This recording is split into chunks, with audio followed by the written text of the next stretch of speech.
I thought our marriage was perfect, but I was wrong. 15 years of trust shattered in an instant. I caught my wife with her wealthy boss in our own home. She thought she could hide her betrayal, but I saw everything. The lies, the deceit, it all came crashing down. I had to act fast, plan my revenge. I set up cameras, gathered evidence.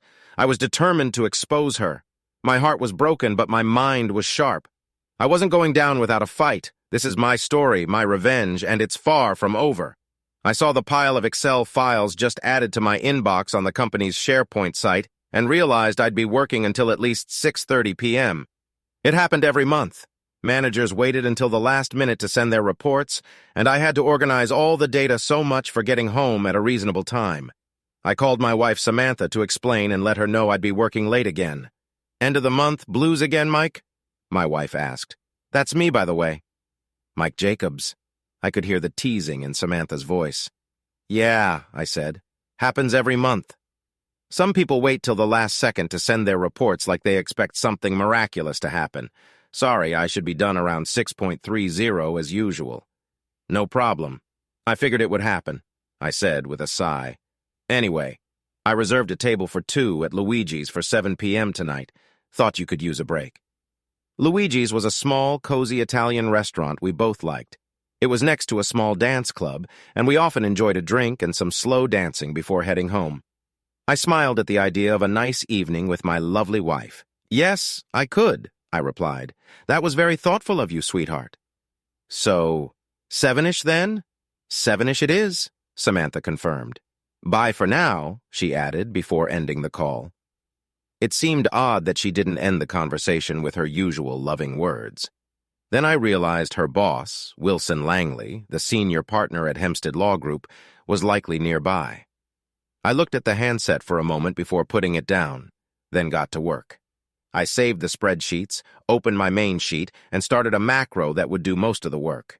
It used to take hours to go through all the data, but the macro our IT team set up did a great job of organizing everything, and it took only a fraction of the time. While my coffee brewed, I sat back and thought about the last few years and my life with Samantha as the macro did its work. I wasn't always an office worker. In fact, until about 7 years ago, I was a federal agent working for a special task force, a mix of public and private efforts.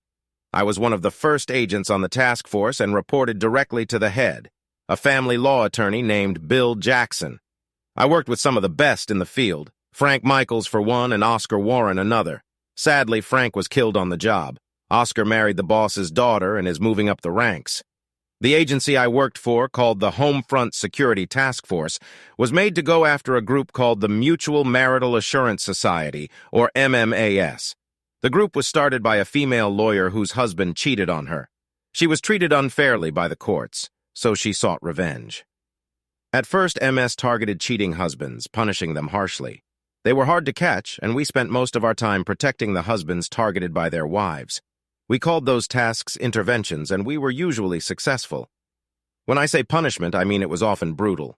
Some husbands even died from it. Many more were scarred for life, both physically and emotionally.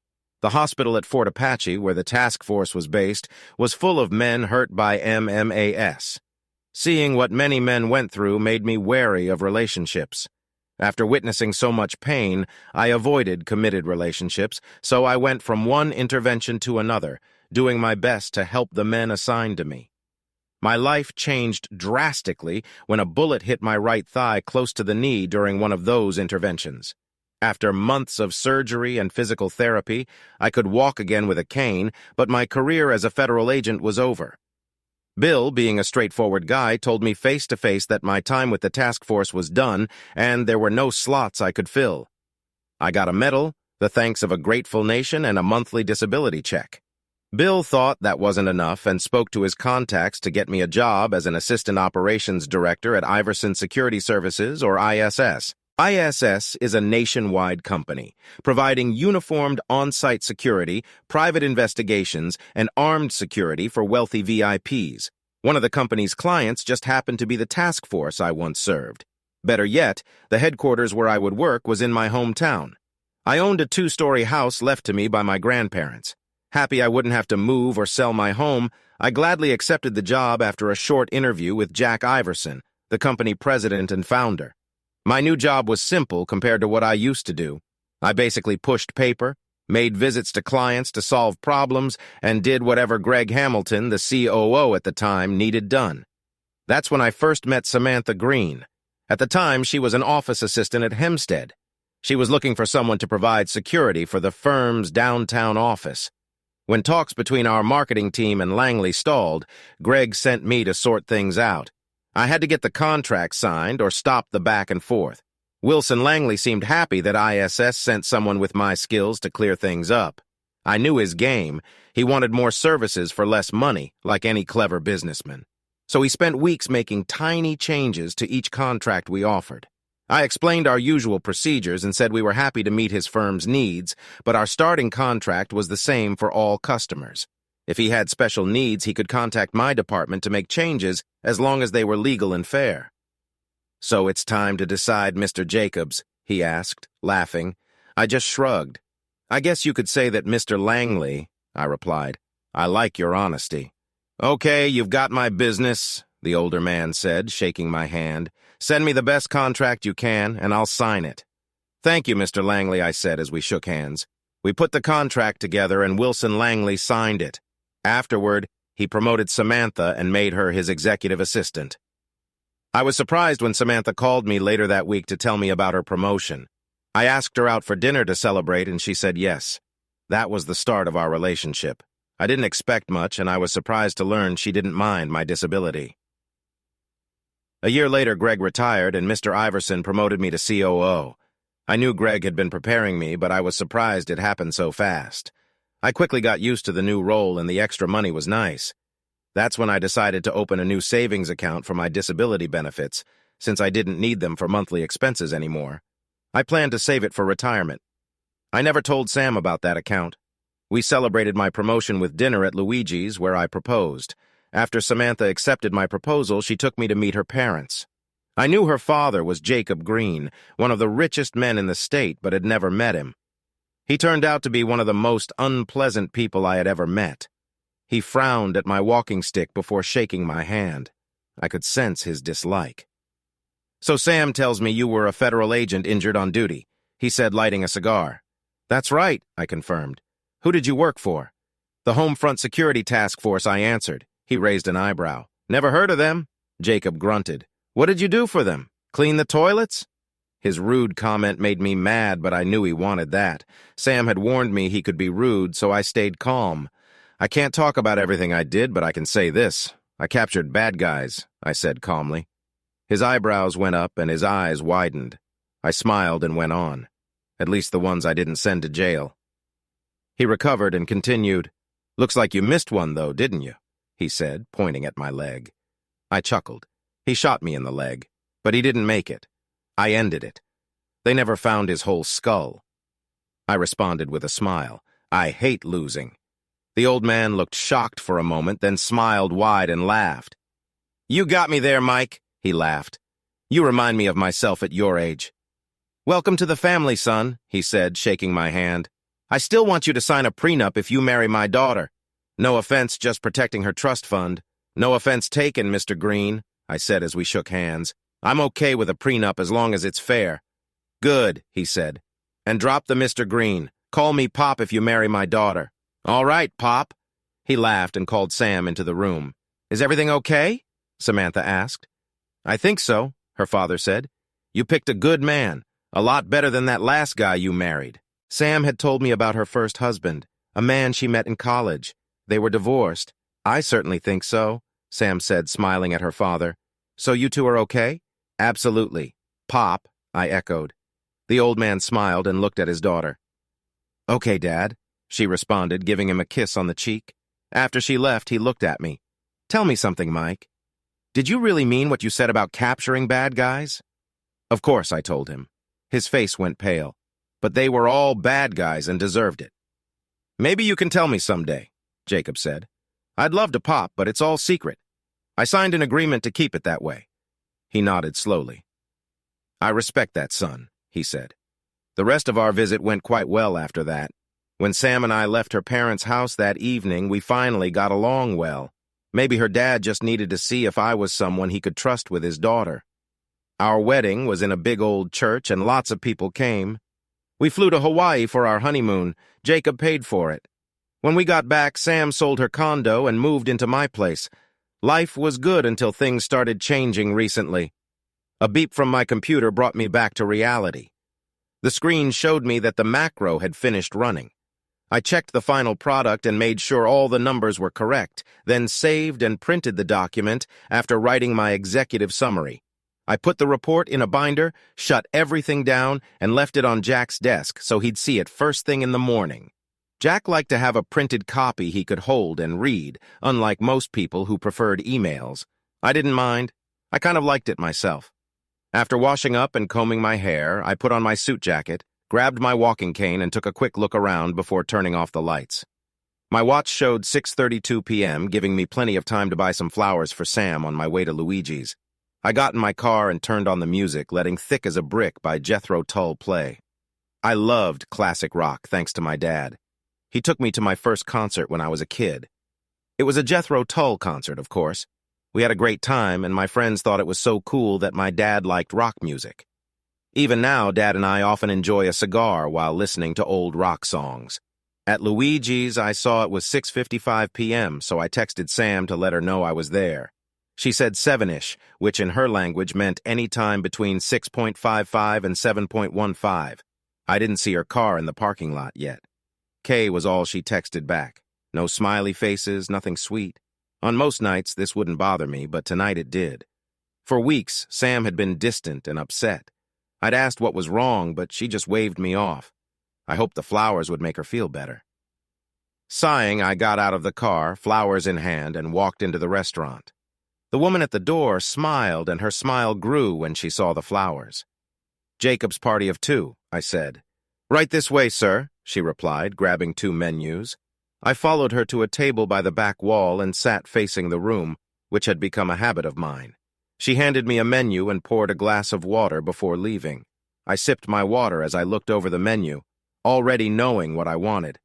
I was just passing the time waiting for Sam. Those 20 minutes felt like hours.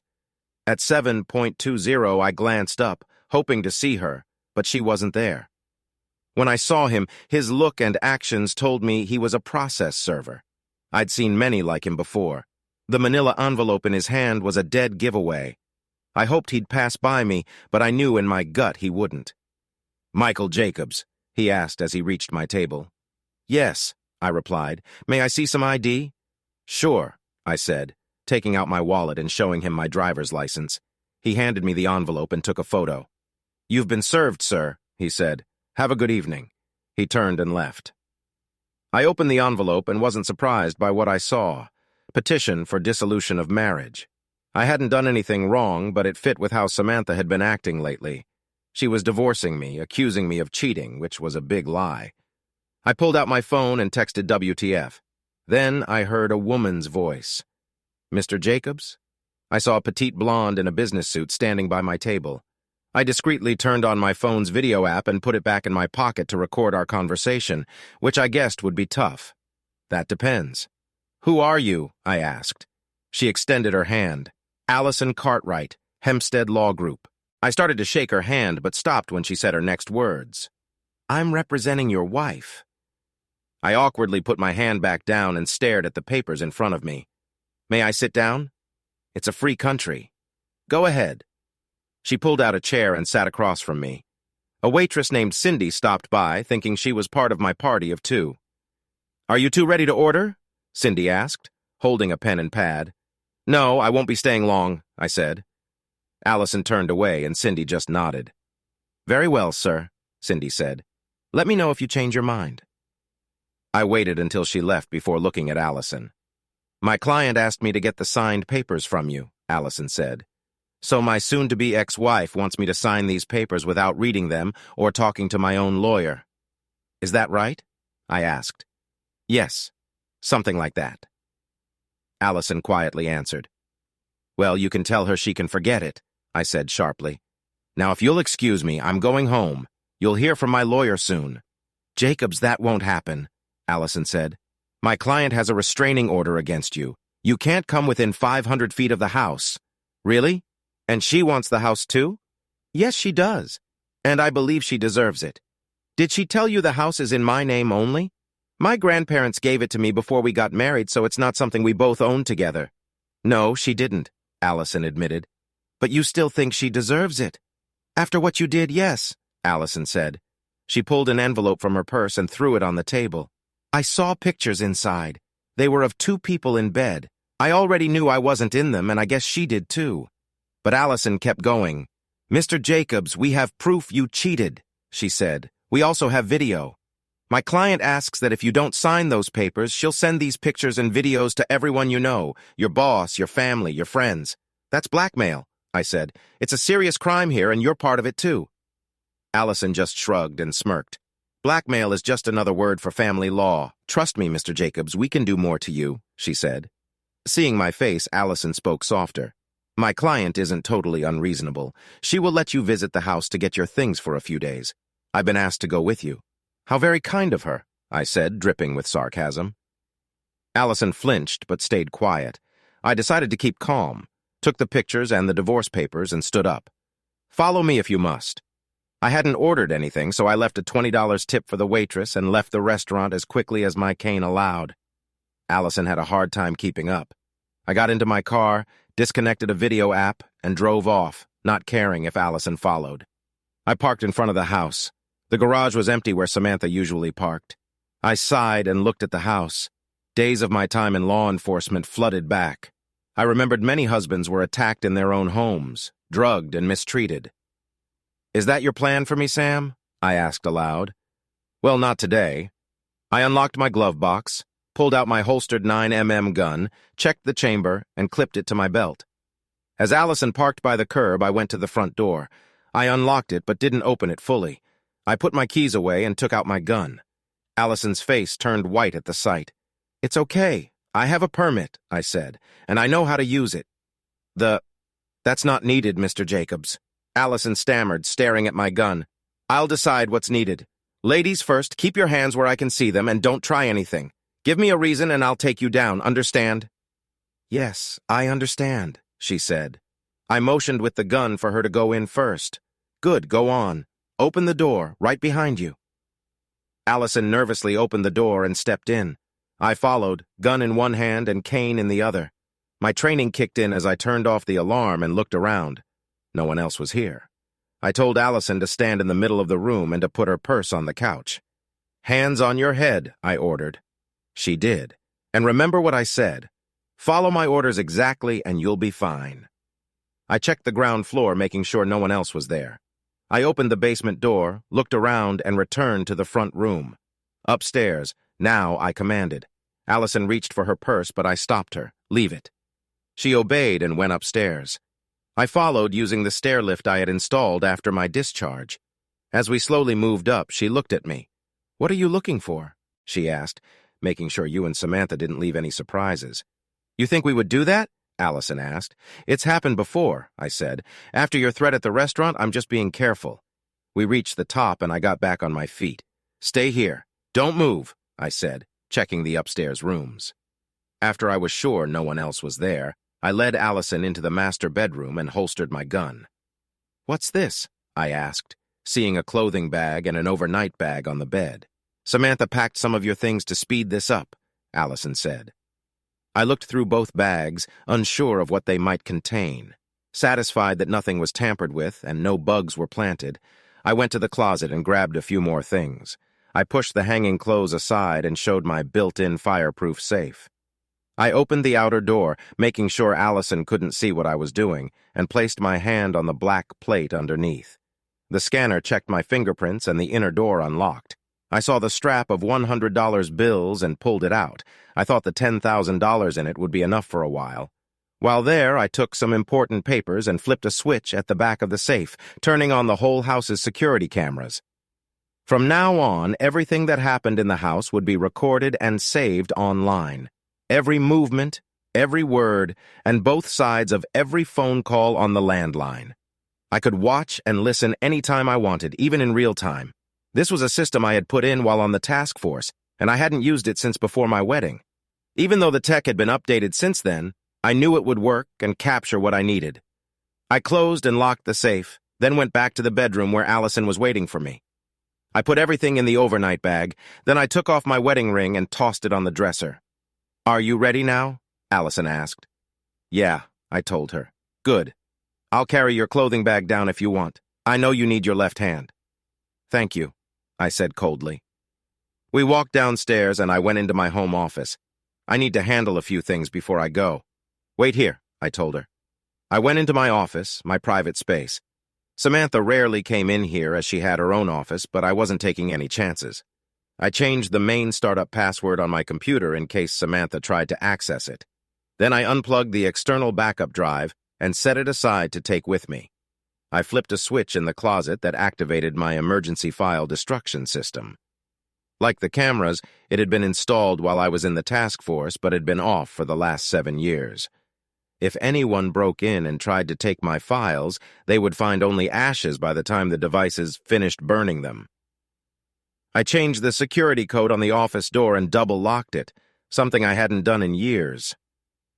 Taking one last look around, I closed the door and went back to the front room where Allison was waiting for me. "Ready now?" she asked. "Let's go," I said flatly. I locked the front door and set the alarm system before closing it. Allison turned to me after putting the bag in the trunk of my car. "Just so you know, your joint account has been frozen. Samantha has already taken out her share. Don't wait too long to sign the papers. I hope to hear from your lawyer soon," she said. "Trust me. I don't know what kind of game you and Samantha are playing, but I promise you this. I will find out and there will be consequences. Just so you know, you and your client have started a war," I said. Allison's face turned pale as she heard my words. "You're now my enemies. You started it, and I don't like to lose." I drove downtown to a hotel where I knew I could get a room for a long stay at a good price, even without a booking. ISS had used this hotel many times over the years, so much that they gave us a nice discount. I paid for a week's stay in cash, thinking I would be back in my house by then. I also didn't want to make it easier for them to track me, even though I thought they were already following me. The clerk was surprised to see me hand over a small pile of $100 bills, but he said nothing as he put them in the drawer and handed me a keycard. A bellhop took my luggage and followed me to the room on the 11th floor. After putting everything away, I ordered dinner from the hotel's kitchen, which stayed open until midnight. Then I took out my phone and blocked Samantha's number. I knew several divorced men who had gotten into trouble by replying to texts and calls. My next step was to call my boss, Jack Iverson, to let him know what happened. "Damn, son, that's tough." "Old man," Iverson said, "tell you what, I'll call Alice Hawkins and see if I can get you to see her first thing in the morning. I'll text you when I finish talking to her." "Thanks, boss. I appreciate that," I told him as we ended the call. Alice Hawkins is a family law lawyer who really dislikes cheaters. I got a text from Jack about 30 minutes later confirming my 9:30 a.m. appointment with Alice. He also offered me the company's private detective services for free. I accepted and sent a thank you text back. I took my laptop and set it up, connecting to the hotel's Wi-Fi. I first checked our joint account and it was frozen, but not before Samantha had taken nearly 80% of it. Our joint credit cards were paid off and canceled, and our joint savings account was also mostly gone. Luckily, all the monthly bills had already been paid. I logged into my disability account, which was at a different bank. I was relieved to see it was still there. I now felt justified in not telling Samantha about that account. I next logged into my home surveillance system and saw there were 2 videos saved. I pulled up the first one and saw Samantha and Allison coming into the house. A man in a well-fitted suit was with Samantha. Interesting, I thought. Looking at the timestamp, I realized this happened shortly after I left. "Well, how did it go? Did he sign the papers?" Samantha asked after they were all inside the front room. "No," Allison said. "I told you he probably wouldn't answer. Legally, he has 30 days to respond. By the way, why didn't you tell me he had a gun?" "A gun? Seriously?" "Yes, Samantha, that's what armed means," Allison said with sarcasm. "I was never so scared," she added. "He used to be a federal agent," Samantha explained quietly. "He got shot on duty. That's why he uses a cane. I know he has a permit to carry a concealed weapon." "Fantastic," Allison replied. "You could have told me sooner." "Wait," the man interrupted. "Are you saying he pulled a gun on you?" "Yes," Allison said. "He checked every room like he expected someone here." "Who did he work for? Do you know?" "Not exactly," Samantha admitted. He was on some task force. He didn't talk much about it. He once told my dad he had to kill people or put them in jail. Task force? Interesting. I'll look into that, Allison mused. Great, the man said. A crazy ex-agent with a gun. What do you think he'll do when he finds out the truth? Calm down, he won't do anything, Allison assured him. Yes, he's mad, and honestly he has a reason to be, but he's smart. He won't find out everything. Samantha, one more thing. What? Samantha asked. Why didn't you tell me this was his house before you got married? I thought it didn't matter, Samantha responded. Why? Why? Are you serious? Digitally, you might not have rights to this place in a divorce, but you said I deserved it. And I meant it. But now my job is much harder, Allison snapped. So, do we set him up now? The man asked. I've got a thumb drive full of images and video. I can put it on his computer. He'll be in jail before he knows it. Put that away, Allison ordered. We're not there yet. Plus, he took his backup drive and locked his office door. I think he changed the security code, too. So the man asked, give me a tire iron. I can break the door. Plus, Sam gave me the password to his computer. Don't even think about it, Allison warned, her face read. We have to be careful. Don't do anything rash. Hear me?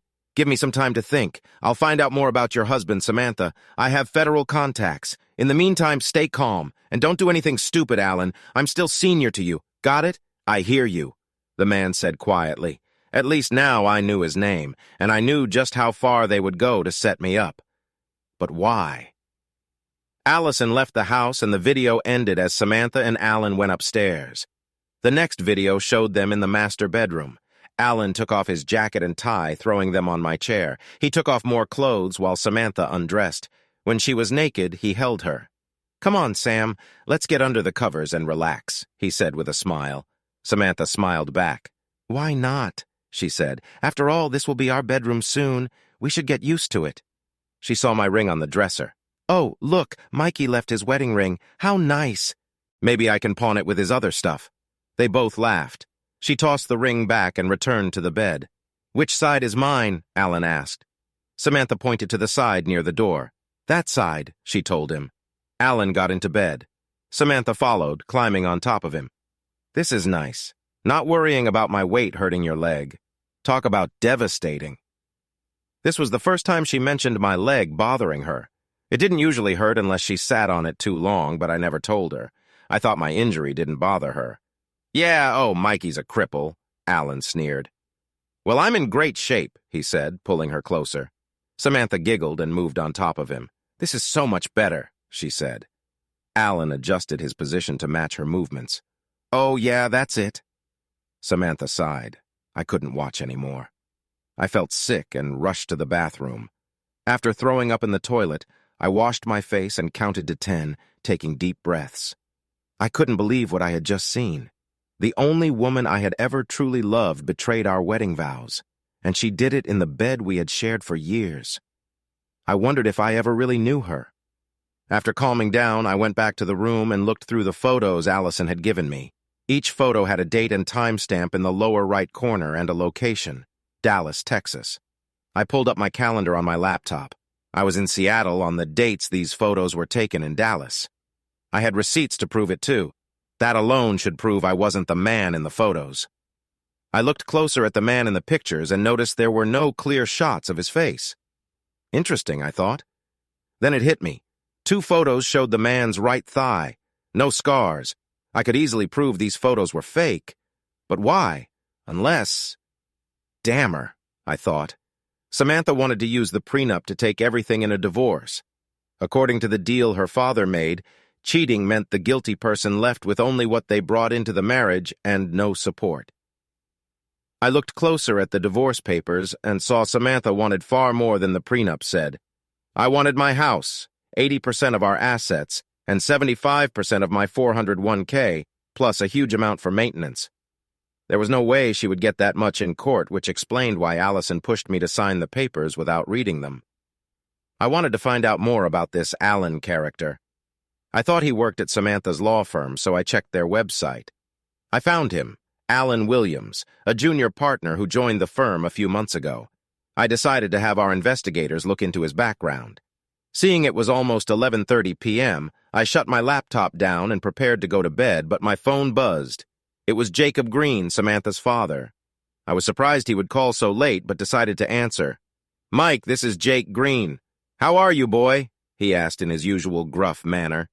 "I've had better days, Pop," I answered. "I'll bet." "I was with Langley and he told me you and Sam are getting divorced," Jacob said. Even my surprise when he asked how I handled the news of my daughter's divorce, I tried Sam's phone, but it went to voicemail. "Want to fill me in? It's true she had me served tonight. She claims adultery." "Did you do it, boy?" Jacob asked sternly. This was just like him, direct and to the point. I admired that about him. "Hell no," I answered. "But she did." "What? You're telling me she cheated on you but claims you cheated on her. That's exactly what I'm telling you, Pop. Do you have proof? Where do you want to see it?" "Yes, I do. Where are you? I'm coming over right now." I told him where I was staying and he repeated it. "I'll be there in half an hour. I don't care how late it is. I want to see this so-called evidence." "I'll be here, Pop," I told him. We ended the call and I got everything ready to show him, then made a small pot of coffee knowing he would want some. I heard a knock on the door, grabbed my pistol and looked through the peephole. Seeing it was Pop and that he was alone, I cracked the door open. "It's just me, son. No one else is here," Pop said. I unlatched the chain and opened the door but kept my pistol handy. "Come on in," I told him. He walked in and his eyes grew wide when he saw the 9mm handgun. "What the hell, you expecting trouble?" he asked, shocked. "Always," I told him as I closed and locked the door. "Well, put that thing away, will you?" "It makes me nervous," Pop said. I made the weapon safe and put it back in the holster close by my side. "Want some coffee before we get started?" I offered, holding out a paper cup. Pop shrugged and took the cup. "What the hell?" he said. I poured each of us a cup and we sat down. "Are you sure this is coffee?" he asked after a small sip. "That's what the package says," I answered, making him laugh. "Show me what you got," he finally said. I handed him the photos Allison gave me earlier that evening. Pop looked through them, his brows furrowed. He sighed and handed them back to me. "What do you think?" I asked. "Well, the guy in those photos does look a bit like you, but whoever he is, he ain't you." "What makes you say that?" "For one thing, I've seen you in swimming trunks." "That guy doesn't have a scar on his right thigh," Pop said. "In a couple of those photos, he looks like he's putting all his weight on his right knee. I've never seen you do that." I couldn't help but smile at his observation. He was right. Since getting shot, I've never been able to put all my weight on that knee. One other thing I added, look at the date and timestamp on those photos. According to Allison, this happened in Dallas. I was in Seattle when these pictures were supposedly taken, and I have the receipts to prove it. "Interesting," the older man said. "You said you have proof that Samantha is cheating on you. I want to see it. It's pretty graphic, Pop." I warned, and he waved off my concern. "I'm an adult boy. There's nothing I haven't seen before. Trust me on that." "Okay, have it your way." This was from earlier tonight. After I left the house, I told him as I started the videos. He watched the video on my laptop with a serious look on his face. When it ended, I switched to the live surveillance cameras. My wife, Samantha, and her lover, Alan, were in my bed, asleep and tangled together. "I've seen enough. Turn it off, please," he said. I stopped the video and closed my laptop. "So what do you think?" I asked. "I believe you, son," he said softly after a minute. He seemed deep and thought, then asked, "Do you think this has anything to do with your work on the task force?" The idea had crossed my mind, and his question made me curious. "Why do you ask?" I replied. He took a moment before answering. "I haven't been completely honest with you. Like you, I had to keep something secret." "I understand, Pop," I said to comfort him. "I know about the task force," he continued. "I also know about that MMA-esque group. MMA-esque, the Mutual Marital Assurance Society, was a radical organization started by a lawyer to punish unfaithful husbands, but the group did much more harm." "Can you explain, Pop?" I asked. He sighed heavily before speaking again. "Trudy isn't Samantha's biological mother, but she's the only mother Sammy knows," Pop began. I knew Trudy was Pop's second wife, but didn't ask much about it, figuring he would share if he wanted to. Now he chose to tell me. "Sam's birth mother left us when she was a little girl." "I'm sorry to hear that," I said. He shook his head. "Patricia, that was her name, got involved with the woman who started MMA-esque. She wanted me to fund her group, thinking I'd be okay with it because of my charitable donations. I met with Mona Larson, the group's leader, and heard her crazy ideas. I refused to help. I understood her pain but couldn't support her actions. But Patricia not only supported it, she left us to help Mona. I got Bill Jackson to handle the divorce. She took back her maiden name, Witherspoon, and moved to Washington, D.C. to work with Mona. Wait, you said Witherspoon? I asked. Yes. Why? I remember hearing about a Pat Witherspoon who died in custody a few months before I got shot. Was that your first wife? I asked. Yes, Pop said quietly. She didn't just die, she was murdered. By Mona Larson, she had a poison capsule in her neck. Mona sent a message that her services were no longer needed, which triggered a hypnotic suggestion.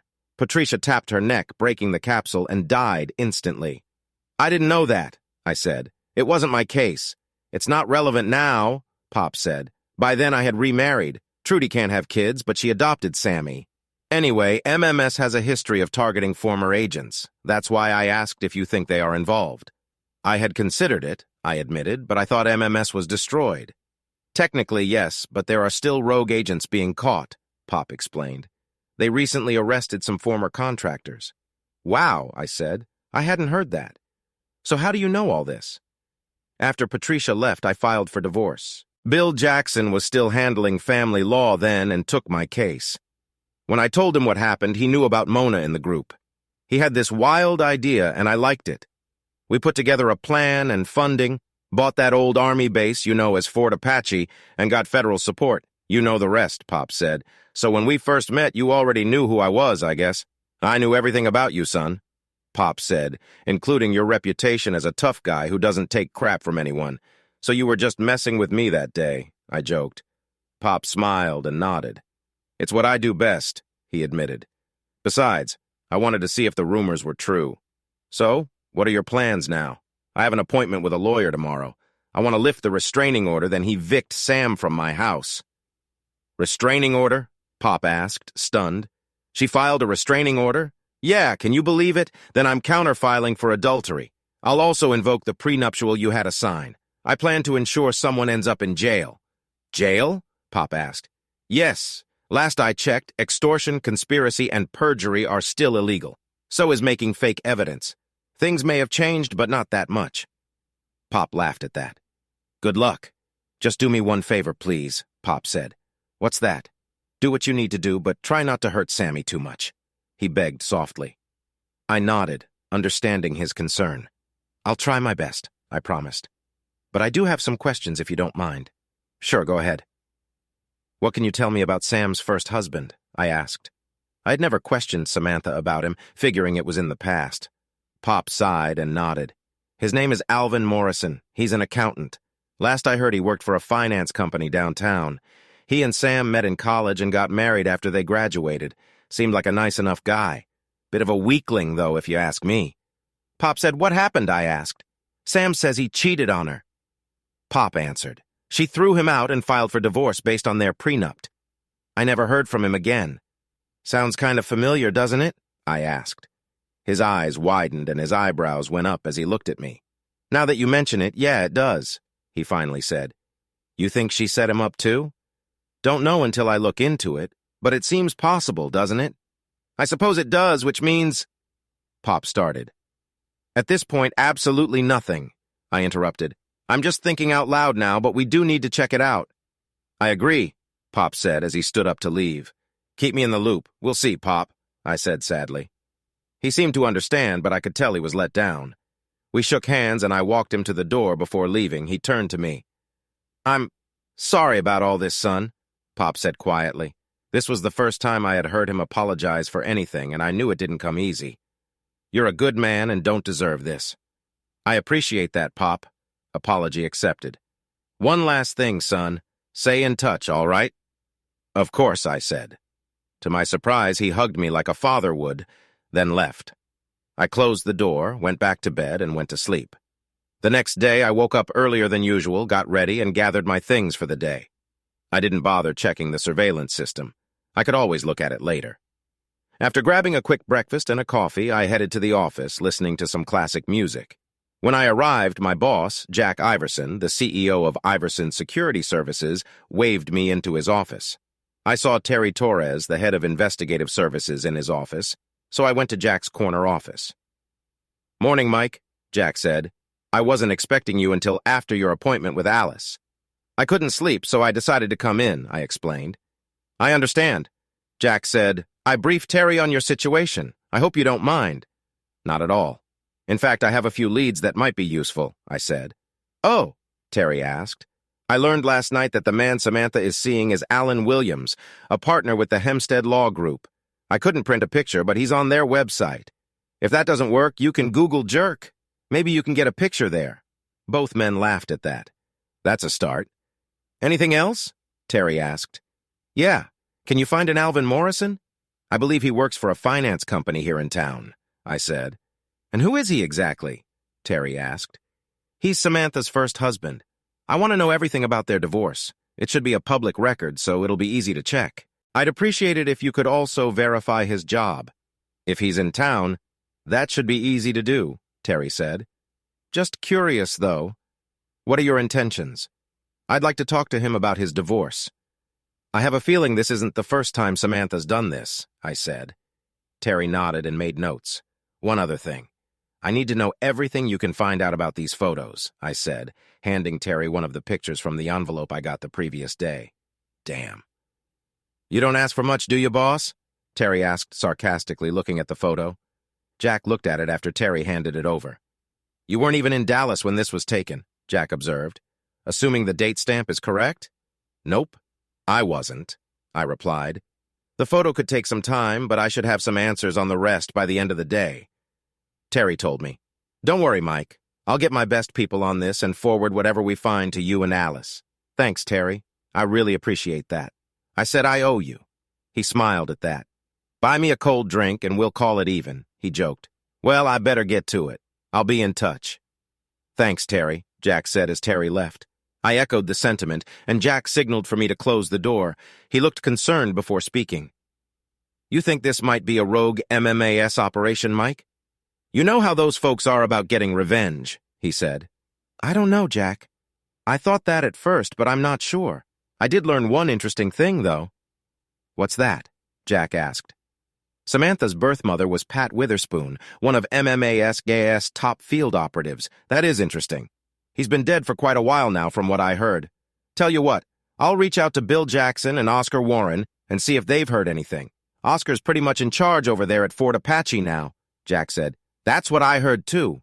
Tell you what, Mike, you've got a good team backing you up on this. Let them handle it.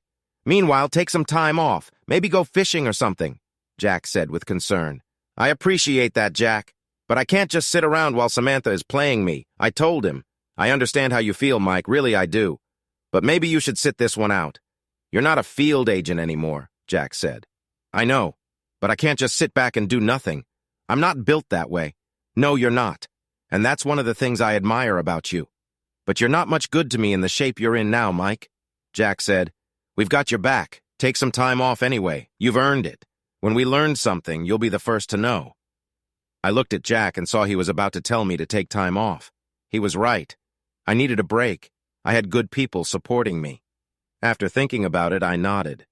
"You're right, Jack," I said. "I just need to grab a few things from my desk before I see Alice."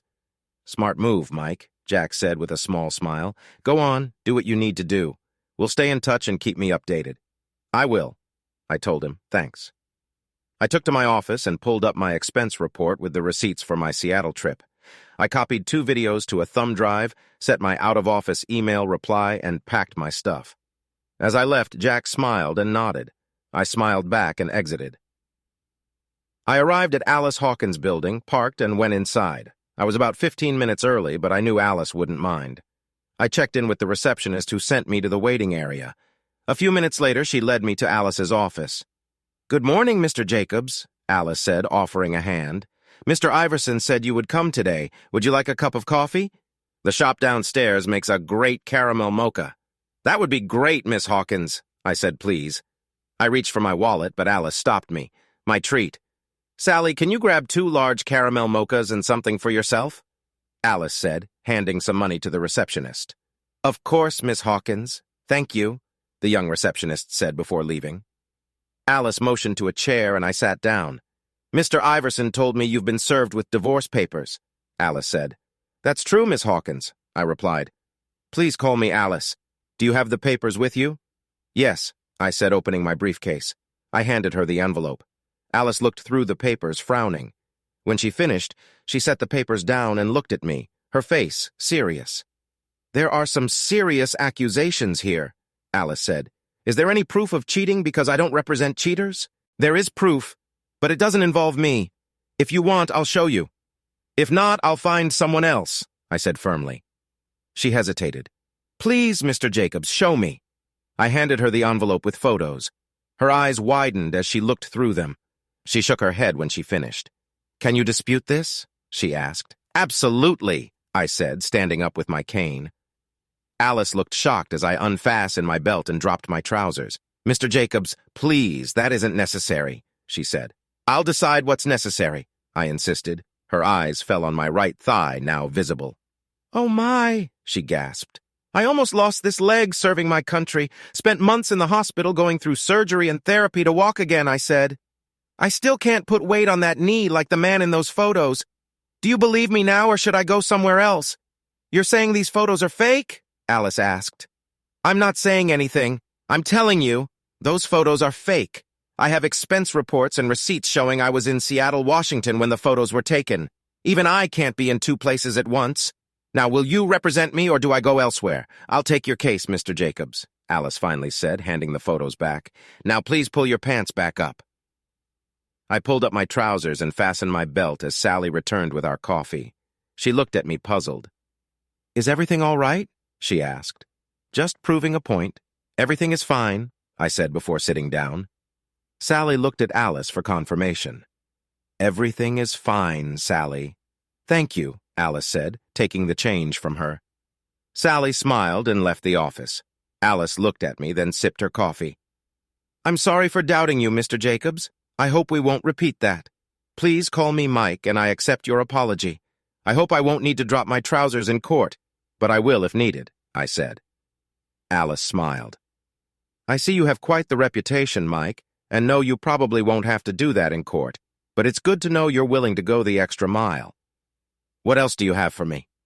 I pulled out my phone and showed Alice the video of my argument with Allison. She frowned as she watched, then handed the phone back. So your wife hired Allison Cartwright, Alice said. She has quite the reputation, too. Ethics aren't a problem for her, it seems. I'd like a copy of that video. It'll help with my complaint against her. Complaint?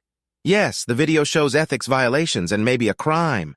Plus, she went with you to your house without a police escort, which is unusual. What else do you have? I handed her the thumb drive with the 2 videos from my surveillance system. Alice looked at both videos, smiling. Well, I asked. More evidence from my complaint, Alice said, then added, those photos accuse you of aiming a gun at Miss Cartwright. Did you really pull a gun on someone from the court? Yes, I did. Why? Alice asked. She listened carefully as I shared my experiences in the task force.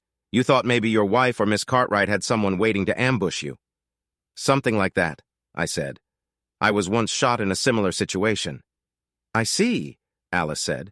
Lucky for you, Mike, I know about the task force and some tactics used by Mass. I've helped many men your task force has supported. Miss Cartwright will likely try to make a fuss. Don't worry, I have it handled. Thank you, I said. So let me get this straight. You own the house you shared with Samantha, right? Yes, it was given to me by my grandparents long before I met Samantha, I explained. What about your bank accounts? Samantha took 80% of our money and Allison had them frozen. Alice looked shocked. She froze the accounts after your wife took 80%. Correct, I said. There was no reason for that except to slow you down and stop you from getting legal help. Alice said, why are they doing this to you? That's the big question, isn't it? I asked sarcastically. Hopefully, your company's investigators will find some answers. Alice said, Mr. Iverson told me Mr. Torres will be on the case. I look forward to what he discovers. Me too, I told her. First things first, I need to lift that restraining order and get you back in your house. Then I need to get your money back. In the meantime, I'll respond to this petition with one of our own. Do you have a copy of your prenuptial agreement? Yes, I do, I said, pulling it out of my briefcase. Alice looked it over, set it aside, and handed me a checklist. It might take a few days to sort this out. Work on the tasks in this checklist. Are you okay from money until we fix your accounts? Yes, I'll be okay, I replied. All right, Mike. I have it from here. Just remember, don't do anything stupid in the meantime. I don't want to bail you out of jail. No problem, Alice, I said with a laugh. I've got it under control. No, you don't, she remarked. Not yet. Your wife has served you divorce papers, falsely accused you, kicked you out of your house, taken most of your money, and wants to take more. But we will get things under control. We exchanged contact information and ended the meeting. On my way out, I stopped at Sally's desk and paid a retainer fee. Then I left, feeling like I had some control over the situation. I stopped for lunch and took a call from Jack while eating my cheeseburger. How did things go with Alice? He asked. Pretty well, I answered. I hope things start moving soon. Good, Jack responded. I spoke with Bill and Oscar. They don't know much right now, but Oscar will visit you later today. He will want some background info. I told him where you are staying. Sure, he will, I said. Anything else? Harry has some info for you. He's sending an email with his summary. Turns out Miss Cartwright handled Samantha's first divorce, too. Interesting, I said. I thought you'd say that, Jack said. I can hear the TV in the background. Are you at that new sports bar?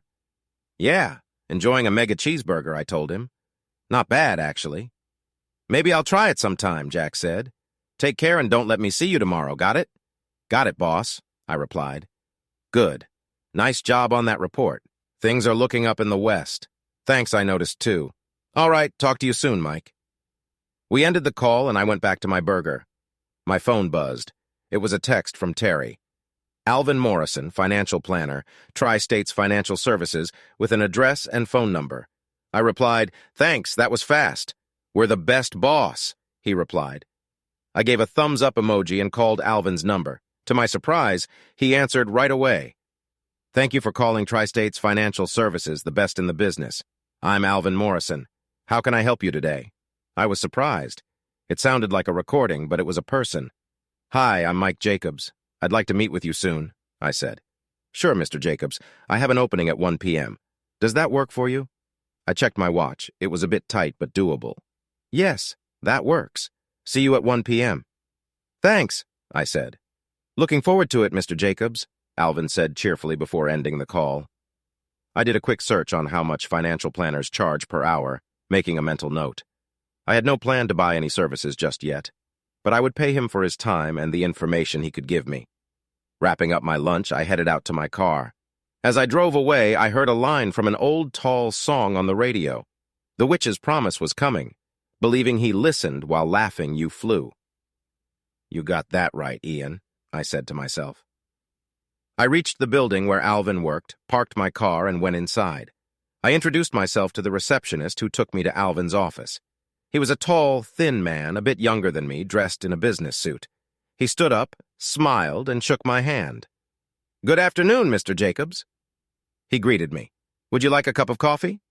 Sure, I replied, sitting down. The receptionist took my coffee order and came back with a steaming mug. I thanked her and took a sip. It was good. So, Mr. Jacobs, what brings you here today? Are you looking to invest or set up a retirement plan? We have great packages and I can ensure you a good return on your investment, Alvin said, smiling the whole time. I wondered if he ever stopped smiling. Please call me Mike, I said, trying to make things more friendly. Okay, Mike.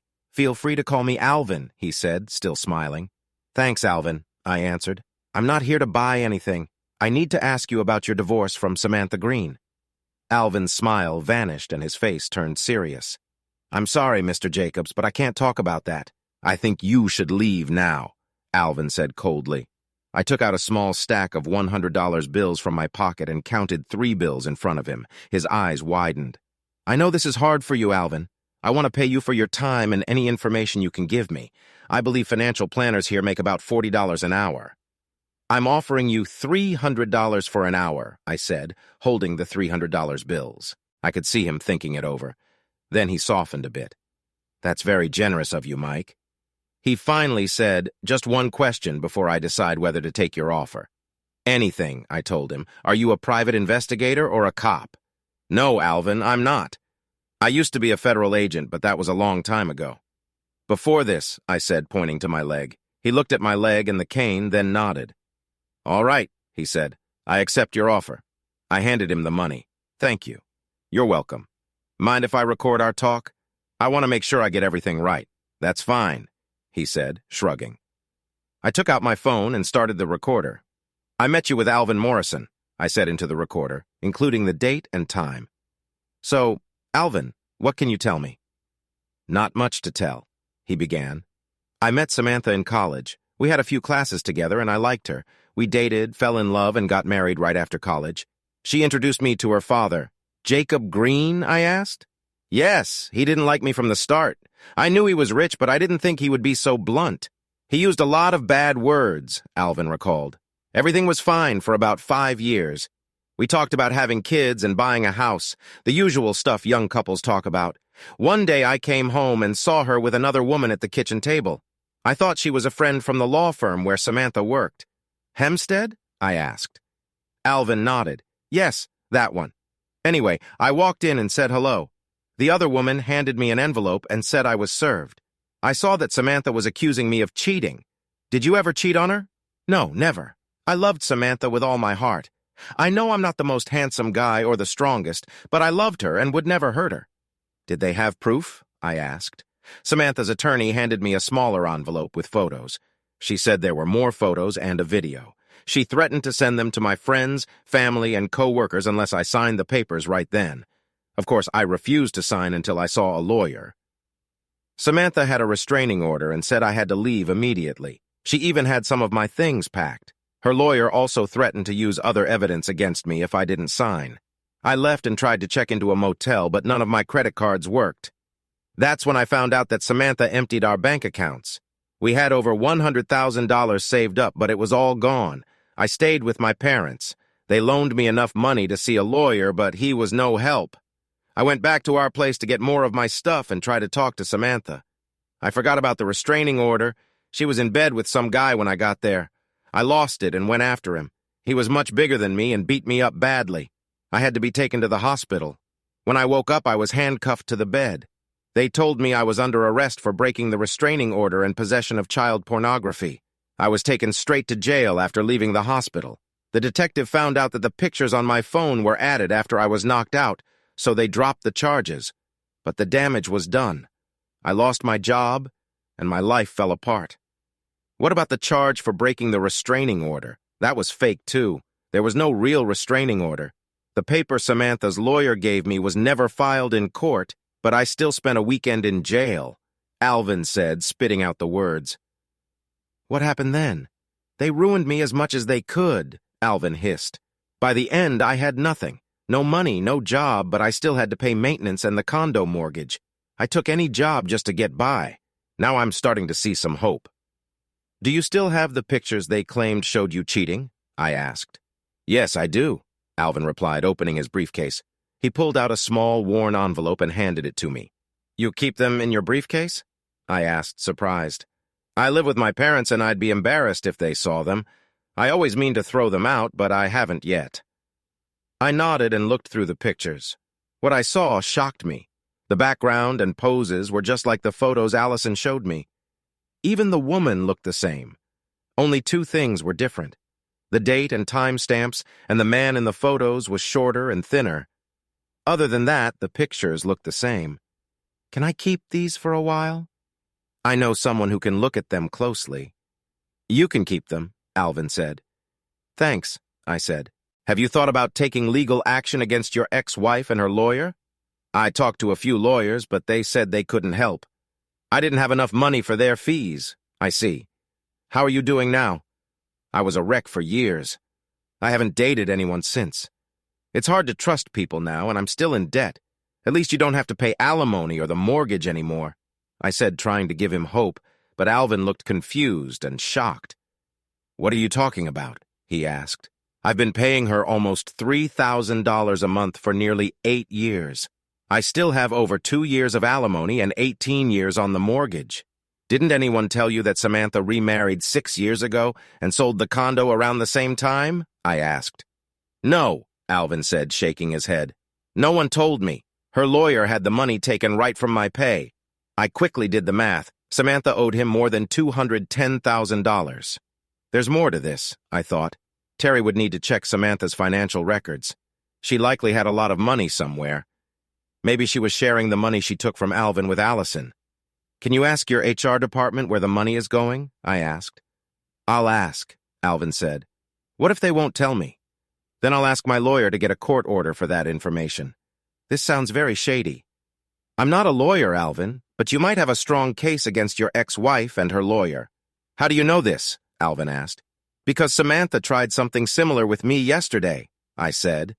Will you testify in court about your experience? Absolutely, Alvin said. Ready for a fight. Do you think she could go to jail for this? It's possible, I said. Then yes, I'll testify, Alvin said.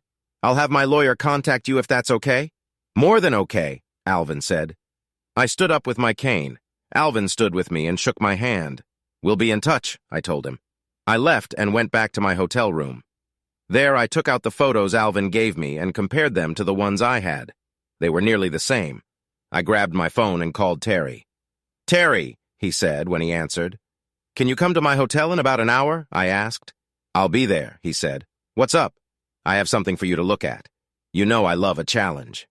Terry replied with a smile in his voice. Great. See you soon, I said. I checked my home surveillance system. Nothing new since Samantha and Alan left that morning. Then I called Alice. Yes, Mr. Jacobs, she asked when she picked up. I told her about my meeting with Alvin. I checked the restraining order against you, and it is real. But I want to speak with Mr. Morrison, she said, gasping in surprise. He ended the call after I gave her Alvin's contact info. By then, Terry was knocking on my door. What's up, boss? He asked as he walked in. I showed him the pictures Alvin gave me, and he looked shocked. Can you explain this? I asked. I've heard of this, but never seen it for real, Terry said and compared the two photos. Heard of what? I asked. Fake photos, Terry said.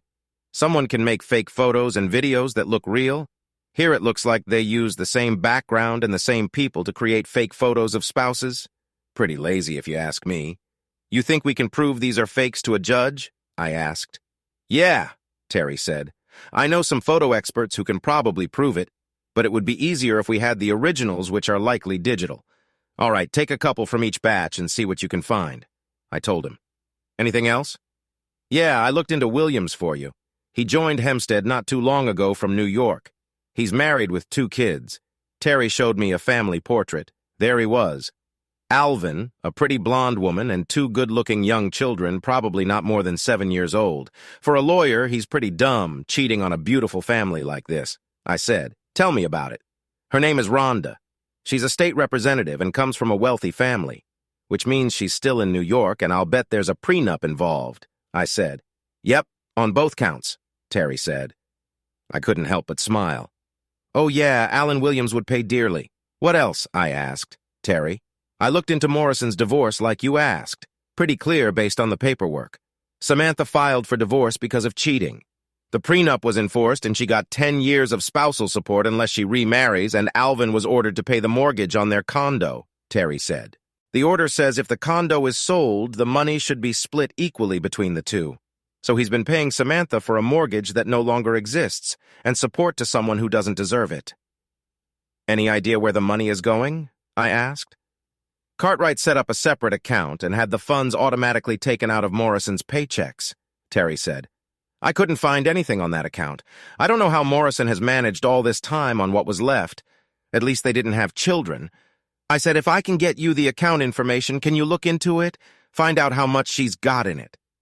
Of course, but it may take a court order or a subpoena to get any details, Terry explained. Do what you have to do. Get with Alice if you need something legal. I assume you've already told her all this. I have, Terry said. And I'm sure you have people watching Samantha? Of course, Terry said. You know they have people watching you as well? I figured that, I admitted. I don't care. Let them waste their time and money following me. Terry chuckled at that. Well, I'd better get back to it. I'll send you an email with what I've found so far, he said. Sounds good. I look forward to your report, I told him as I shook his hand. And good work, Terry, he smiled at the compliment. Thanks, boss. That means a lot, he said. I noticed the extra spring in his step as he left the room and smiled. Terry was a good man, and I meant what I said. I sat down at my laptop and logged into the home surveillance system, but there wasn't anything new. So I sat back on the bed, watched TV, and thought about my next steps. I hated not being able to do anything but wait on other people. I'd always been the one to take charge, and this waiting was killing me. Some later, I heard a knock at the door. I grabbed my pistol and cane, got off the bed, and went to the door. "Who's there?" I called out. "Oscar Warren," a man's voice said from the other side. I looked through the people and saw him holding up his credentials. "Probe? Is that really you? That Special Agent Proby to you, Mr. Jacobs?" Oscar said with a smile. I cracked the door and saw his smiling face. He looked a bit older, but still in good shape. I opened the door and let him in. "Good to see you, Oscar," I said, lowering the pistol. "Good to see you too, you old dog," he laughed. "Do you remember how to make that thing safe?" I chuckled at that. "I think I can manage. Looks like they'll make anyone a special agent these days," I joked. "Well, technically, I'm actually a Deputy Assistant Special Agent in charge, but Special Agent is fine. So I hear you're a big-time executive now." "Yeah, so they tell me," I quipped. "So what brings you out here from Fort Apache?" "Pat Witherspoon," Oscar replied. "I hadn't heard that name in ages. You know, she was the one who turned my first wife, the one who told me what my punishment would be if I ever cheated on Renee. She died in my custody when Mona Larson played her little mind trick. All these years I never knew she was Jake Green's ex-wife, and here you are married to her daughter. I had no idea I told him." "No, of course you didn't. One of us knew her family ties at the time. Oscar said we ended up cremating her body after the autopsy. No one even claimed her body. Kind of sad, don't you think? Given who she was with, all the pain and suffering she caused. No, I don't. As far as I'm concerned, she was the one who killed Renee with her drugs and her games," Oscar said bitterly, "and I still have a hospital full of her victims. Men who might never heal from the pain and torture Pat's guys caused them. Who were there, Mike? You saw it all. Remember when you got shot by one of them?" "I'll never forget," I said softly. "Do you think her daughter is following her mom's path?" Oscar asked. "I'm not sure. She doesn't exactly match the type. A lot of the old types don't fit anymore, Mike. Things have changed. They don't use the term MMAss now. They call it sisterhood. Have you ever heard Samantha or her lawyer use that word?" "No, never," I said. "Tell me if you do, okay?" Oscar asked. "Sure," I said. "Like I said, Samantha doesn't seem to fit the old type, but her lawyer, Allison Cartwright, she might." "Cartwright? I don't remember that name," Oscar said, thinking, "I'll get Wiseman and his team to look into it. He's still with the task force?" "Oh, yeah," Oscar said with enthusiasm. "That is when he and his wife aren't scaring off guys who flirt with her." "I think Amy's been hit on by almost every manager at her work." I laughed at that. I had met Ron Wiseman before and saw him and his wife use their wheel of death. He even showed me a few knife tricks. Like Mr. T said, I pitted the fools who tried to flirt with Amy. "So what's happening? Anything new since I talked to your boss?" Oscar asked, and I told him what I had learned since this morning. He was very interested when I mentioned the photos. "I wonder if Cartwright has done this to others besides you and Morrison." Oscar said, "I'll tell Wiseman, this sounds like a crime or two, maybe not enough for the task force, but someone might go to jail. I'll get Wiseman on it and let you know." "Thanks, Oscar. I appreciate it a lot," I said. "What are friends for?" Oscar replied with a smile. "Well, I need to go. Rita's making a pot roast, and I'll be in big trouble if I'm not home for dinner." "That's right. You married the boss's daughter. I noticed you've gained a few pounds since the last time I saw you. How are things going?" "Great," Oscar said. "I haven't been this happy in years." "Will give my best to her and the kids," I told him. "I will, Mike." "Thanks," Oscar said as he stood up. "No, thank you, my friend," I told him as we shook hands. I walked him to the door and we said our goodbyes. I looked at the time and decided to get some dinner. So I took my cane and went to the restaurant downstairs. After a nice steak, I bought a cigar from the gift shop, sat by the pool with a drink, and relaxed. I returned to my room a couple of hours later, feeling somewhat relaxed. After checking the time, I figured Samantha would be home, so I freshened up, turned on my laptop, and logged into my home surveillance system. Sam had just walked into the house with Alan and Allison. "So what's so important that you couldn't tell me at the office?" Samantha asked Allison. I got a report from the private investigator. Her husband went to see Alice Hawkins this morning, Allison told her. So he went to see a lawyer. We knew he would. You don't get it, Samantha. Alice is tough, and the first thing she'll do is cancel that restraining order, and knowing her, she'll be out for blood. There's more. Mike talked to your ex-husband this afternoon, Allison said. I saw Samantha's face turned pale. What do you think Alvin told him? Samantha asked, now worried. My guess is everything, Allison said. And if your husband figures it out, we could be in big trouble. There's more. My contact told me Mike was part of something called the Home Front Security Task Force, a real tough guy. He wasn't joking when he told your father he killed people, she added, causing Samantha to recoil. He even got several medals for his work. Allison continued. The PI also said he was visited today by one of his old colleagues, Oscar Warren. I don't know what they talked about, but I have a good guess. Why is that so important? Samantha asked, still confused. If your husband has the help of a serious government team that handles family issues, we're in big trouble, Allison said. Maybe it's time to set Mike up. Alan said, I still have that drive with lots of bad stuff on it. Can you imagine what'll happen if they find child porn on his computer? Forget it, Alan, Allison said. It's too late to plant anything on his computer now. She hasn't used it for almost 24 hours. An expert would see through that quickly. All right, then. I'll email it to him, Alan said. That might work, Allison said. But be very careful. Make sure it can't be traced back to your computer. What about the account? Samantha asked. There's a lot of money in that account. I'll handle that, Allison said. What if all this doesn't work? Samantha asked, fear showing on her face. We have too much to lose here. If this doesn't work and if we can't control Mike, we'll have to make sure he has an accident. One, he doesn't survive, Allison said firmly. Do you understand what I'm saying? Samantha slowly nodded, understanding what Allison meant. And do you understand, Alan? Yeah, I get it, he said. I understood too. The three of them planned to kill me if everything else failed. The woman I had promised my life and love to had just agreed to see me dead. All for the love of money. She of all people should have known that I don't like losing an argument. And I wasn't going to lose this one. I took out my phone and made my first call to Ryan Harper, an old friend of mine in the FBI. Special Agent Harper, he answered. Ryan, it's Mike Jacobs, I said. How'd you like an exclusive? Mike, you sly dog. I was just thinking about you, Ryan replied. What's this exclusive you got?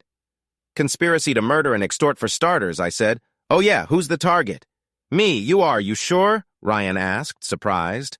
Absolutely, I replied. I have them on video. Want me to send it to you? Send it now and I'll call Sheriff Pratt. We're old friends. You have my email, right? Yes, I do. Thanks, Ryan. I appreciate it, I said, getting ready to send the video. I typed the email and hit send. It's on its way now. I got it, Ryan said a moment later. I could hear the video playing. Wow, I can't believe Samantha would do that to you.